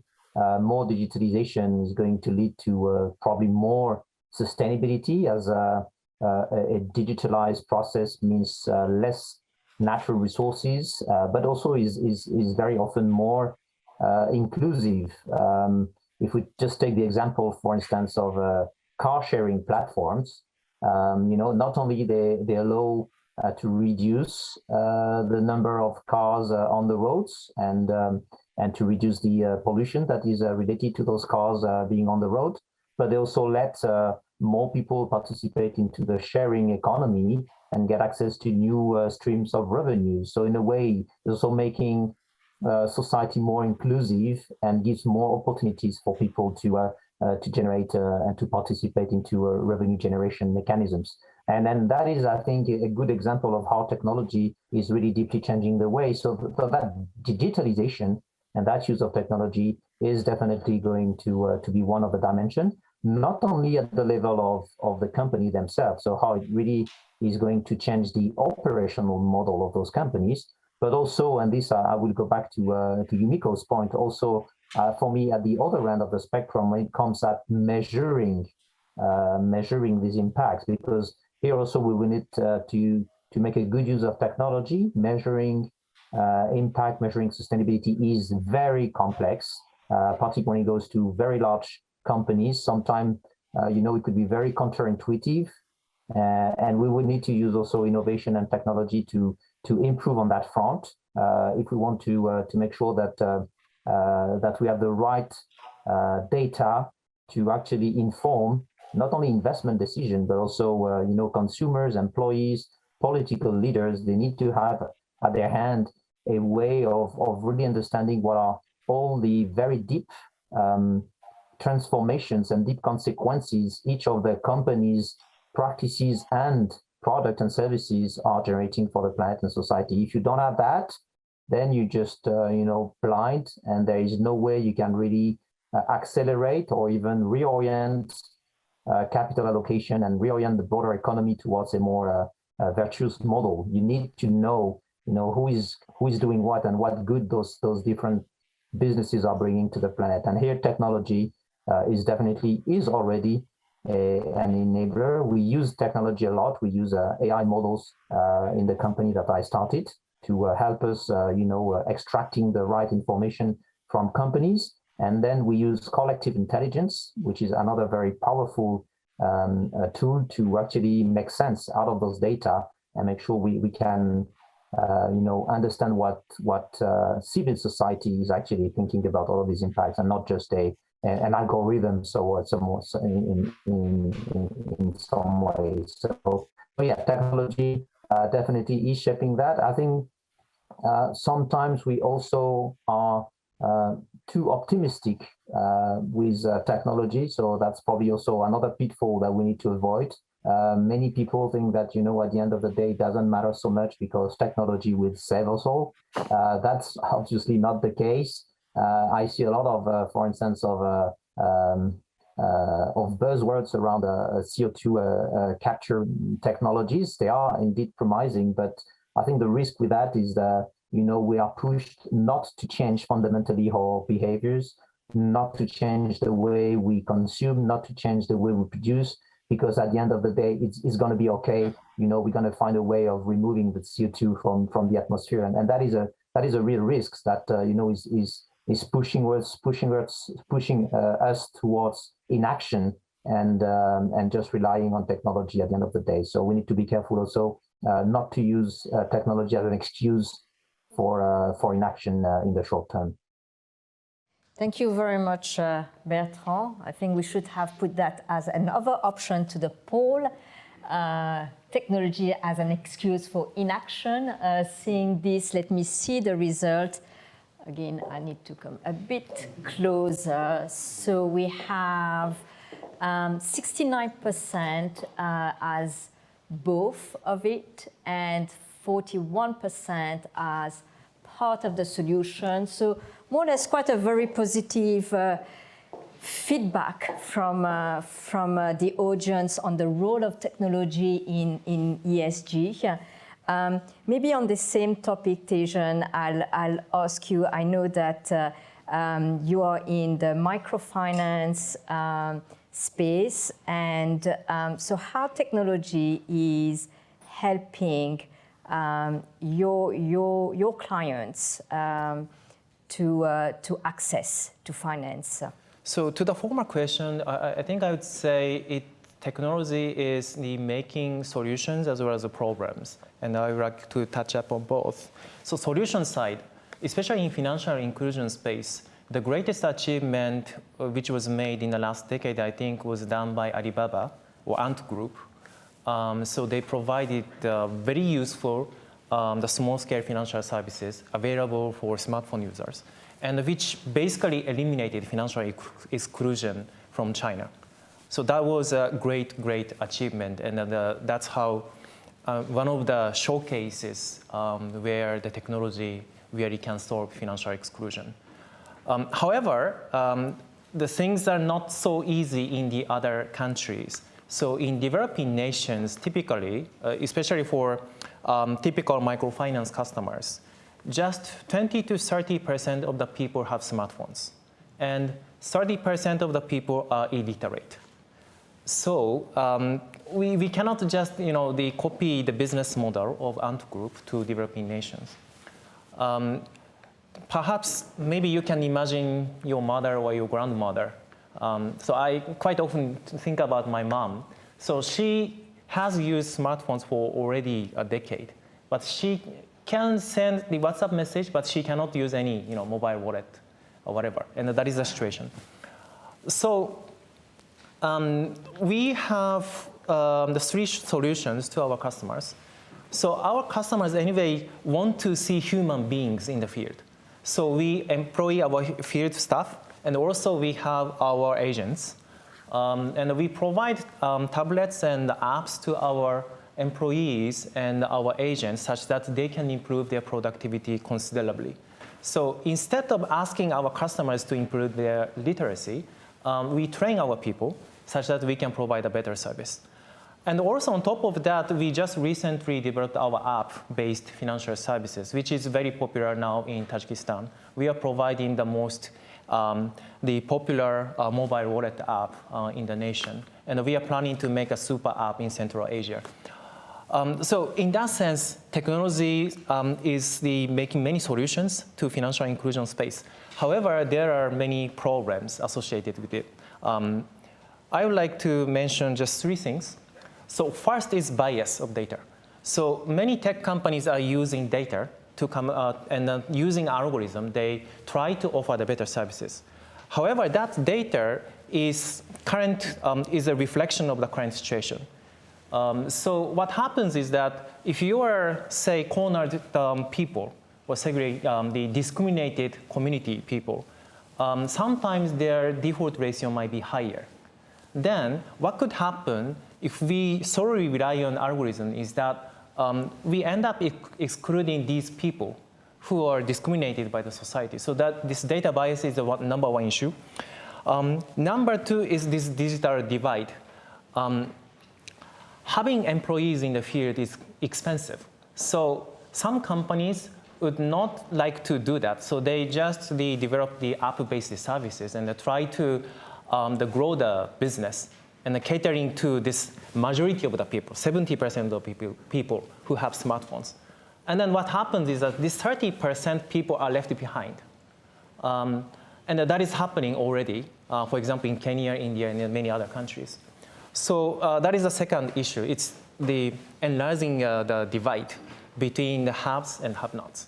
And the third thing is social unrest. caused by the technology. So I'm working in Myanmar too, and even before the coup, there was a massacre against the ethnic minority group, and roughly 500,000 people migrated. I don't know if migrated is the right word, but they were forced to leave their home villages. And that was caused by the hate speech in Facebook. So Facebook is strengthening the regulation of hate speech and fake news, but they are doing this only for the English media, and which accounts for just 12% of the total, the timeline of the Facebook. And if you look at Japanese hate speech, it's terrible. And it's also terrible in many other countries too. I'm not just talking about Myanmar. It's the case in Tajikistan, India, Cambodia, Sri Lanka, everywhere. So lower literacy people are more affected by this kind of fake news. And this is a huge issue. And I believe that someone really should address this. And otherwise, the world will be a terrible place. Thank you, Tejan, for this insight on the good and the bad of technology. Yeah. We are reaching the end of this panel discussion. I personally wish we had more times. There's so much more that we would like to hear and learn from you. To conclude this panel, I would be very interested to have a short closing message from each of you.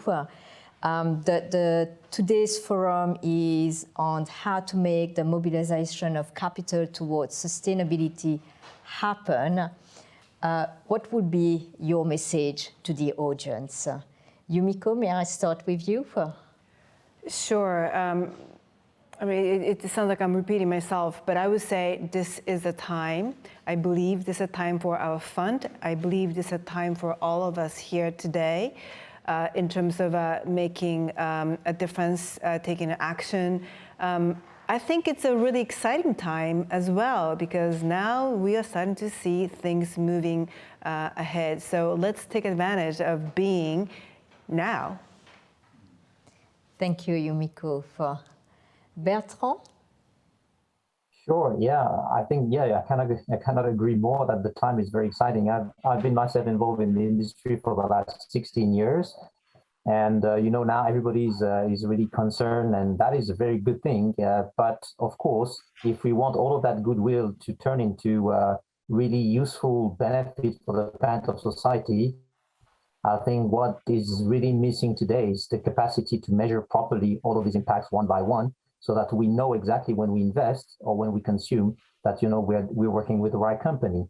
And all of what I am doing now is about developing a universal measure of a universal impact measurement system that is available to all citizens for free, because this is where we get the scale that we need to really transform the economy. And we know what gets measured gets managed. So let's make sure that we measure that properly so that it's being managed properly. Thank you, Bertrand. Zuhail, may we hear from you? Sure. So, I started my research on governance 6 years ago. And when I first started doing it, my bosses at the investment bank I was at would say to me, Zuhair, why are you doing this? This is such a niche thing that there was handful of clients in Europe who are interested in this, but otherwise nobody in the world cares about, governance, ESG research. This is not anything and won't go anywhere. To me, it's shocking how big it's become, the whole question of sustainability today. And I think that everybody has to recognize that this is the inflection point. This is when it's gaining so much momentum. And if you look at the generation below us, this is so much more important for them. So I think this is a trend that you want to make sure you're ahead of and not behind, and then suddenly scrambling and falling flat on your face. I think everybody has to be on top of it. Embrace it. Embrace it, be ahead of the curve. It's here to stay. Thank you, Zuhair. Tijan, the last words? Just two things. We people living in rich countries are causing and cause this global climate disaster. And people in developing nations are suffering much more than us. We might have the plan B, but low-income households, for them, they don't have any plan B.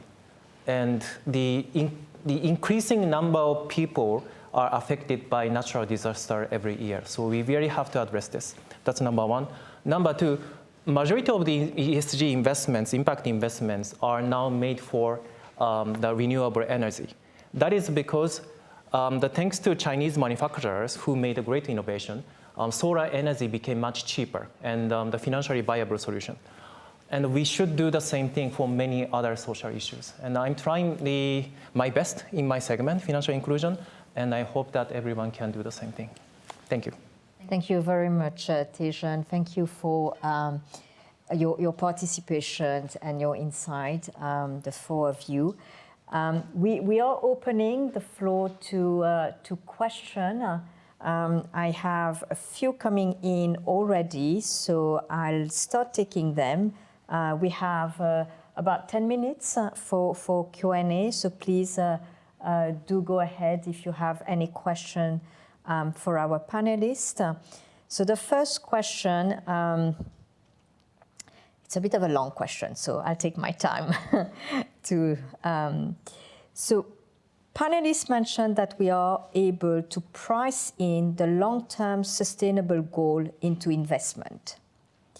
However, it seems that the general consensus of market critics is that the actors in the global market are largely short-sighted.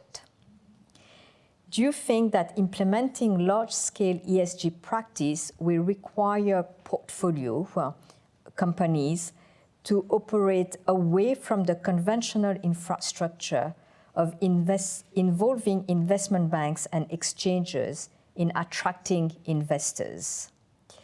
So I suspect is a question about, do we need to have intermediaries to channel the capital towards companies in order to make the changes required to be in a more sustainable pathway here? Very complex question. May I address, I don't know if anyone will volunteer to take on this question, or I'll choose a volunteer. Zuhair, thank you. I'll attempt an answer. So I think this whole area, it's very new and it's very complex. And it requires a tremendous amount of resources to do the analysis and evaluation. I think the likely efficient solution is intermediaries who are going to build that expertise to be able to do that evaluation. Now, is it going to sit within, the existing, let's say, financial framework? Maybe it's new players that come in.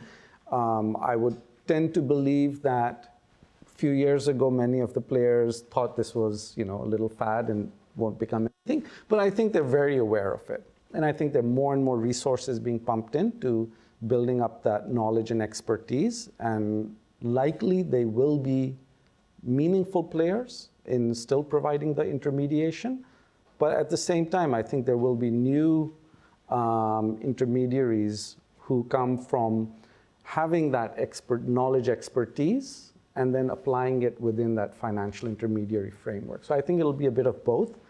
But I think there's definitely a large market opportunity there, which will bring in the players. Yes. Thank you, Zuhair. Anyone would like to add on to this question? Just a thought. I think you're right. I think it's going to be a mixture of existing players in terms of intermediation role and new potential players, and that would include DeFi players. I think that's a very exciting coming blockchain-based technologies or business models that are emerging, and I think they are going to be a very important part of this whole capital market infrastructure. So it's still kind of, emerging. It's still new, but I do think there's a lot of potential in that space, and I do think that is a 5 years on the road. We'll be talking about DeFi based business models playing a pretty significant role in the entire ecosystem of capital, ESG-focused investing. Thank you, Yumiko. And I'm taking note. We are meeting again in 2 years' time and in 5 years' time. Let me share another question, which is related to metrics. So much time, energy, and resources are spent on metrics, defining, collecting, and reporting data, and it does not prevent greenwashing. Does greenwashing undermines the reliability of ESG metrics? Yes, yeah. I mean, I see it's a huge risk. It is happening, as we all know, in listed companies space, a lot of markets. It's happening even in my space, venture capital space. I'm hoping this is a growing pain. We are in the process of, as we talked about earlier, we're in the process of coming up with the globally accepted standards, and quite frankly, they may not be standards per se, but more guidelines. But definitely we're moving towards that direction, which I think is very necessary. And quite frankly, I think this, as I said, is in a way an unavoidable sort of phase. Like I said, this is the first time we're going through, like we had the notion of this before, but this is the first time that people who participate in capital markets are embracing ESG as a new way to approach financial analysis. And therefore, there are a lot of mistakes to be made, and therefore, for companies, they don't even know what to disclose in terms of information. For investors, we don't even know what to look for. So I think I like to see this as a lesson from which we can learn good things, and that's what's happening. So let's see what's going to come out of COP26. Let's see, we will have better results in COP27. It's a gradual process. And I would like to think that the whole greenwash phenomena that we're seeing today is not going to kill this momentum that we're seeing in the ESG investing trend. I don't think it is going to kill it. I think it's going to give people perspective in terms of where we are. We are in the beginning. Thank you, Yumiko. Bertrand, would you like to add on?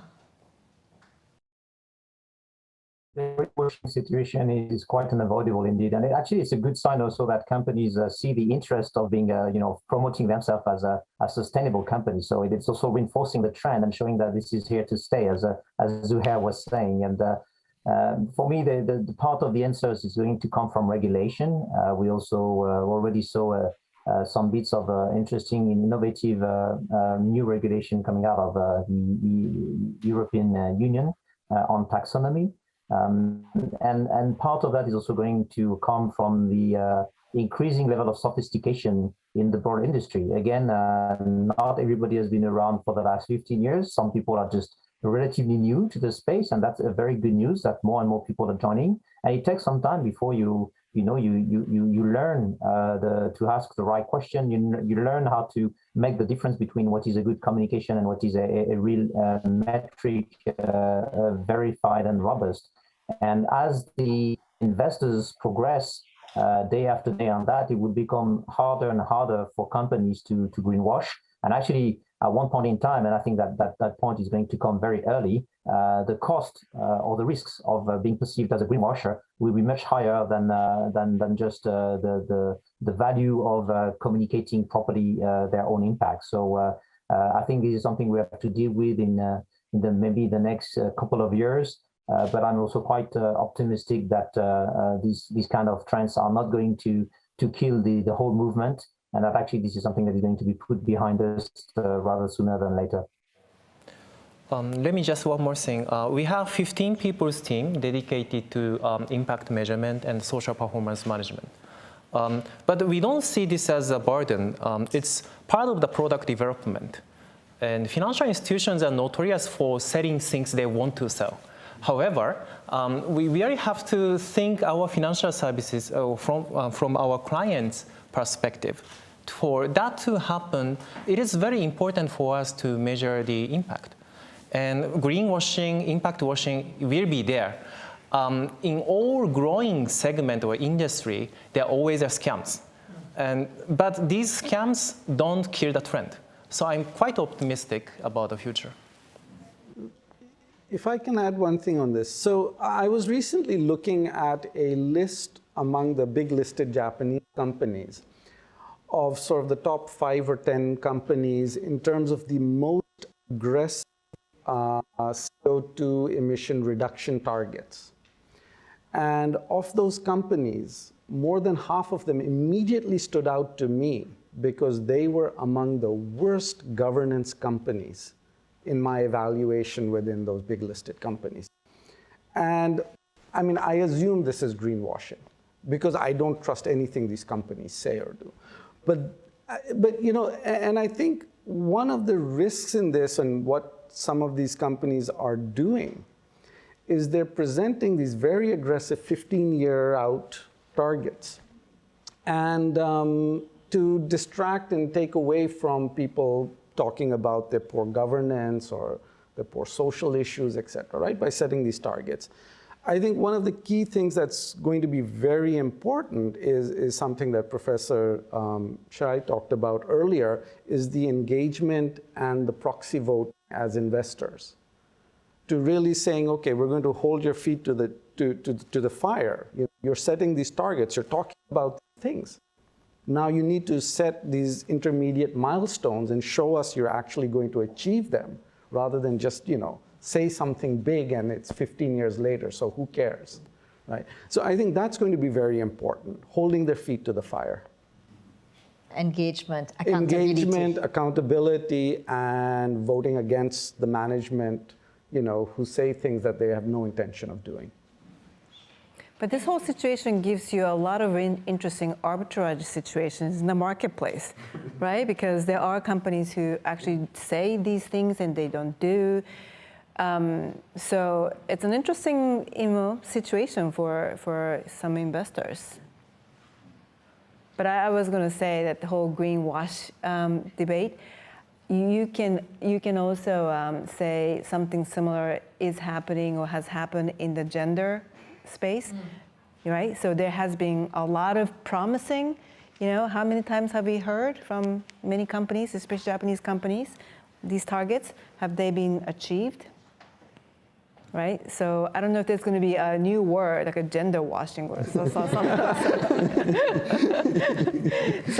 But, you know, long run, you know, the companies who actually achieved these goals are the ones who can probably recruit really good talents. They're the ones who can actually find the best talents out there, and they can become very competitive because they have good people. So it may take a little longer for them to materialize these, I guess, great recruiting policies, but greenwashing, now gender washing, we have to watch out. Maybe we've coined today a new term. Thank you very much, Yumiko, Bertrand, Zuhail, Tejan, for joining us from Geneva, here from Tokyo. It was an amazing discussion. Thank you for sharing your experience, your insight.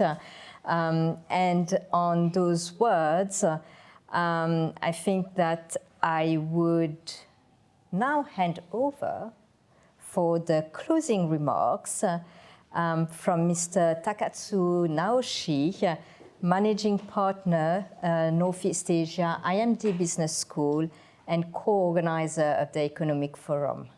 Thank you. Thank you very much. Now, ladies and gentlemen, our forum today started out from a very strong call for actions by Ambassador Baum. Setting a transformational objectives is one thing, but achieving it is quite another. Given what is at stake, he said, let us move beyond sharing experiences and perspectives today. And he encouraged us to leave this forum with at least one action point. Realign your investment maybe, take up a business idea presented by a speaker, or consider new ways of enhancing conditions, or simply follow up with one of the speakers or participants to learn more about sustainable finance. As this forum is about to conclude, what is one thing? What is this one action item that you have in mind? Feel free to share on chat if you already have a very clear idea about it. Or otherwise, I hope that these closing remarks of mine would help you reflect on that. As President Andre Zimmermann from the Swiss Chamber here pointed out, the three organizers, the Embassy, the Chamber, and IMD, unanimously agreed to put the sustainability challenges at the core theme for this forum in 2021, and most probably the ones that follow. Now, a couple of key insights from our keynote speaker, Mr. Patrick Odier. He said, sustainability revolution. The sustainability revolution is completely altering the investment landscape, driven by a powerful, positive combination of government intervention, investor pressure, changing consumer behavior, and market forces. And this sustainability revolution represents the single largest investment opportunity of our lifetime, and is moving at the speed of digital transformation and with the scale of the industrial revolution. Isn't that magnificent? Mr. Odier shared his response to the central question of the forum, mobilizing our capital towards sustainability. How can we make it happen? And he said, when more investors worldwide recognize that investing in the net zero economy actually contributes to performance, the transition will be mobilized. Transition to circular economy, investment in natural capital, and the socio-economic benefits of a cleaner economy will unlock, according to him, trillions in untapped value. Now, summarizing the panel discussion is much more challenging than that, but let me try. Panel 1, shaping effective framework conditions, ambitions, and roadmap. At least for me, the session reminded me of the complexity of this issue, but also gave me some hope. Professor Shirai said that there is no completely established definition of sustainable finance, and as a result, we don't really exactly know how much asset under management is allocated to sustainable finance, though it is probably obviously growing. Mr. Flukiger from Switzerland said that Switzerland wants to be one of the global centers for sustainable finance. Switzerland's accumulation of expertise and resources on finance, innovation, digital, green fintech can be used for this goal. Mr. Ikeda pointed out that what used to be regarded as externalities have now moved to the center of investment and financing decisions. Effective disclosure is essential to support healthy judgment, and consistency with corporate governance and stewardship codes is also necessary. It was also pointed out that the level of carbon pricing is very important, but is unevenly distributed around the world and is in general too low. There's a big contradiction at the moment between realizing this transition to alternative energy and maintaining the competitiveness of companies, especially in regions with high energy prices like Japan. On the other hand, it was impressive that 98% of the participants answering our poll said that the global standards were necessary, and that each of the three speakers supported this, albeit with some different nuances. I was also very hopeful that international cooperation will continue to be explored, including between Switzerland and Japan. Now the panel 2, is ESG a path to business growth and financial return? What have we learned? Well, I personally learned that we are in the midst of a major paradigm shift. Companies face three important transitions: environmental change and decarbonization, the need to leverage the entire workforce, and digital transformation. The quality of governance is crucial to whether any company can make this transition happen. That's why the concept of ESG investment, environment, social governance, is important, and the governance is key. Maybe governance, environment, social, so GES investment is a better term. Now, this question of is it possible to do well by doing good? Well, our panel speakers responded that it is not a question of if it is possible. It is a question that it is necessary to do that. It is not easy, but it is possible and necessary. And we should discuss, in fact, how to make it happen. Now, we talked about Sampo Yoshi, this concept that may be unfamiliar to the Swiss. Sampo Yoshi definitely literally means good for three parties. Good for seller, good for buyer, and good for the society, which comes from Omi Shoni, or the merchants of Omi area near Kyoto. And I think it was Yumiko who said that, the Japanese companies who are familiar with Sampo Yoshi concept are probably very, very conducive to pursue the ESG investment. But why now? Because now we are able to measure companies' activities within a certain time horizon that may make Sampo Yoshi management and ESG management possible in the true sense. And also, young companies that the likes of Yumiko's firm would invest can incorporate ESG into their growth strategy from the beginning when building their business models. So entrepreneurs also have that mindset of sustainability. The mindset can also be made into a corporate culture. So at the end of the day, we agreed that time is now and there is no plan B. So this effort is going to be requiring many stakeholders working together to make it happen. But how can we all collaborate, join forces to make it happen? To quote Mr. Odier, the road ahead of us remains challenging and will certainly be bumpy, as targets will also only be achieved if each player and stakeholder join forces. And to quote IMD's soon-to-be-published report called Business Transformation and Climate Change, 1, profound changes happen through system collaboration, with an entire industry move towards a certain set of social or environmental goals in sync with the public sector and civil society.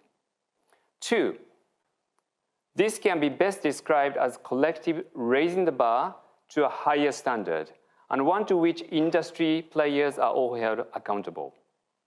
And 3, in recent years, we have also witnessed the emergence of significant cross-industry groups designed under the playbook of systems leadership that respond to the call for global transparency on climate.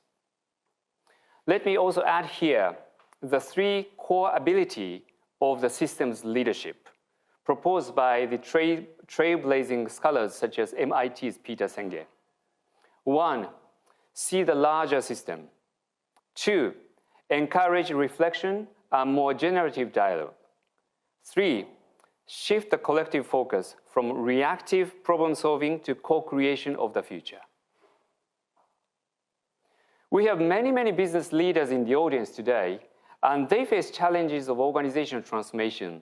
Let me also share briefly some of the insights again from the same IMD report. Even when a willingness to change is acknowledged, many organizations have trouble moving from theoretical understanding of why climate action should be on their business agenda to what it should look like in practical terms. Without a cross-organizational buy-in from the start, an organization will likely fail in its good intentions to bring about a climate strategy. IMD colleagues have identified 6 key lessons from the top players in this field. 1, anchor a commitment to climate in your purpose. 2, set the tone from the top. 3, integrate sustainability into your strategy. 4, add sustainability to each role. And 5, focus on issues that matter. And the last one, 6, change a few systems to facilitate transformation. IMD is proud to have been one of the 3 organizers of the Switzerland-Japan Economic Forum, along with the Embassy and the Chamber. You may be wondering how a business school like IMD can contribute to this sustainability revolution, as Mr. Odier put it, or how you can make the most of schools like ours. IMD's purpose is challenging what is and inspiring what could be. We develop leaders who transform organizations and contribute to society. Since enabling the sustainability revolution is at the very core of the contribution to society, it is only natural that IMD places research, executive education, and practice of sustainability at the core of its strategy. So I invite you to visit IMD Sustainability Initiative website. You will find a variety of executive education programs held on its campus in Lausanne, Switzerland, or live virtual or online formats where you can learn how to design and implement sustainability strategy with like-minded executives from around the world. And also articles and videos with concrete suggestions are available. I'm also glad to announce that IMD, hopefully your favorite Swiss-based business school, is now part of a collective of 8 European business schools called Business Schools for Climate Leadership that have joined forces to raise awareness of the issues, challenges, and actions needed to help current and future business leaders to tackle climate change. And of course, this in conjunction with the government leaders, with the financial institutions leaders, and the civil leaders. We'll host a series of 5 webinars exploring the issue and topics of business leaders need to engage in the run-up to COP26 in Glasgow. IMD will also host a joint webinar with Said Business School on the 25th of October at 3 p.m. Swiss time, 10 p.m. Japan time, on the topic of climate change, business transformation, and risk management. So stay tuned at IMD's Sustainability Initiative. Now, on behalf of the organizing committee, I would like to close this 4th Switzerland-Japan Economic Forum by once again expressing our gratitude and calling for our actions. Gratitude goes to everyone, all of you in the audience to start with, but also all the contributors for mobilizing your precious capitals towards this forum. This forum will be back again next year to continue sharing experiences and perspectives and beyond on sustainability challenges. Now, let us work on actions. What is the one action point for you? Let us together imagine a larger system for a future that is circular, lean, inclusive, and clean. Let us continue our generative dialogues, deep reflections, accelerate our collaborations beyond all the borders, with each of us mobilizing our capital. And join webinars by Lombard Odier from COP26 Glasgow, by IMD and fellow business schools, and also the one organized by the Chamber on Monday, 6th of December, Sustainability Mindset and Investment by the team of Lombard Odier. With this, I would like to close this forum and thank you so much for joining us, and have a nice evening and have a great day for those in Switzerland. Thank you very much. ありがとうございました。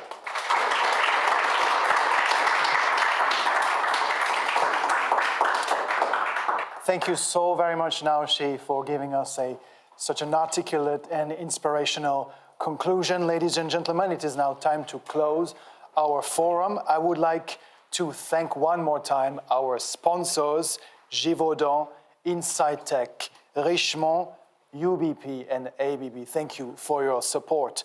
Today's discussions have been recorded And so we will make sure to share the video and the substance online through email and on our website. So let us stay connected. Good evening, good day, and let us continue to mobilize ourselves for a sustainable future. Thank you very much.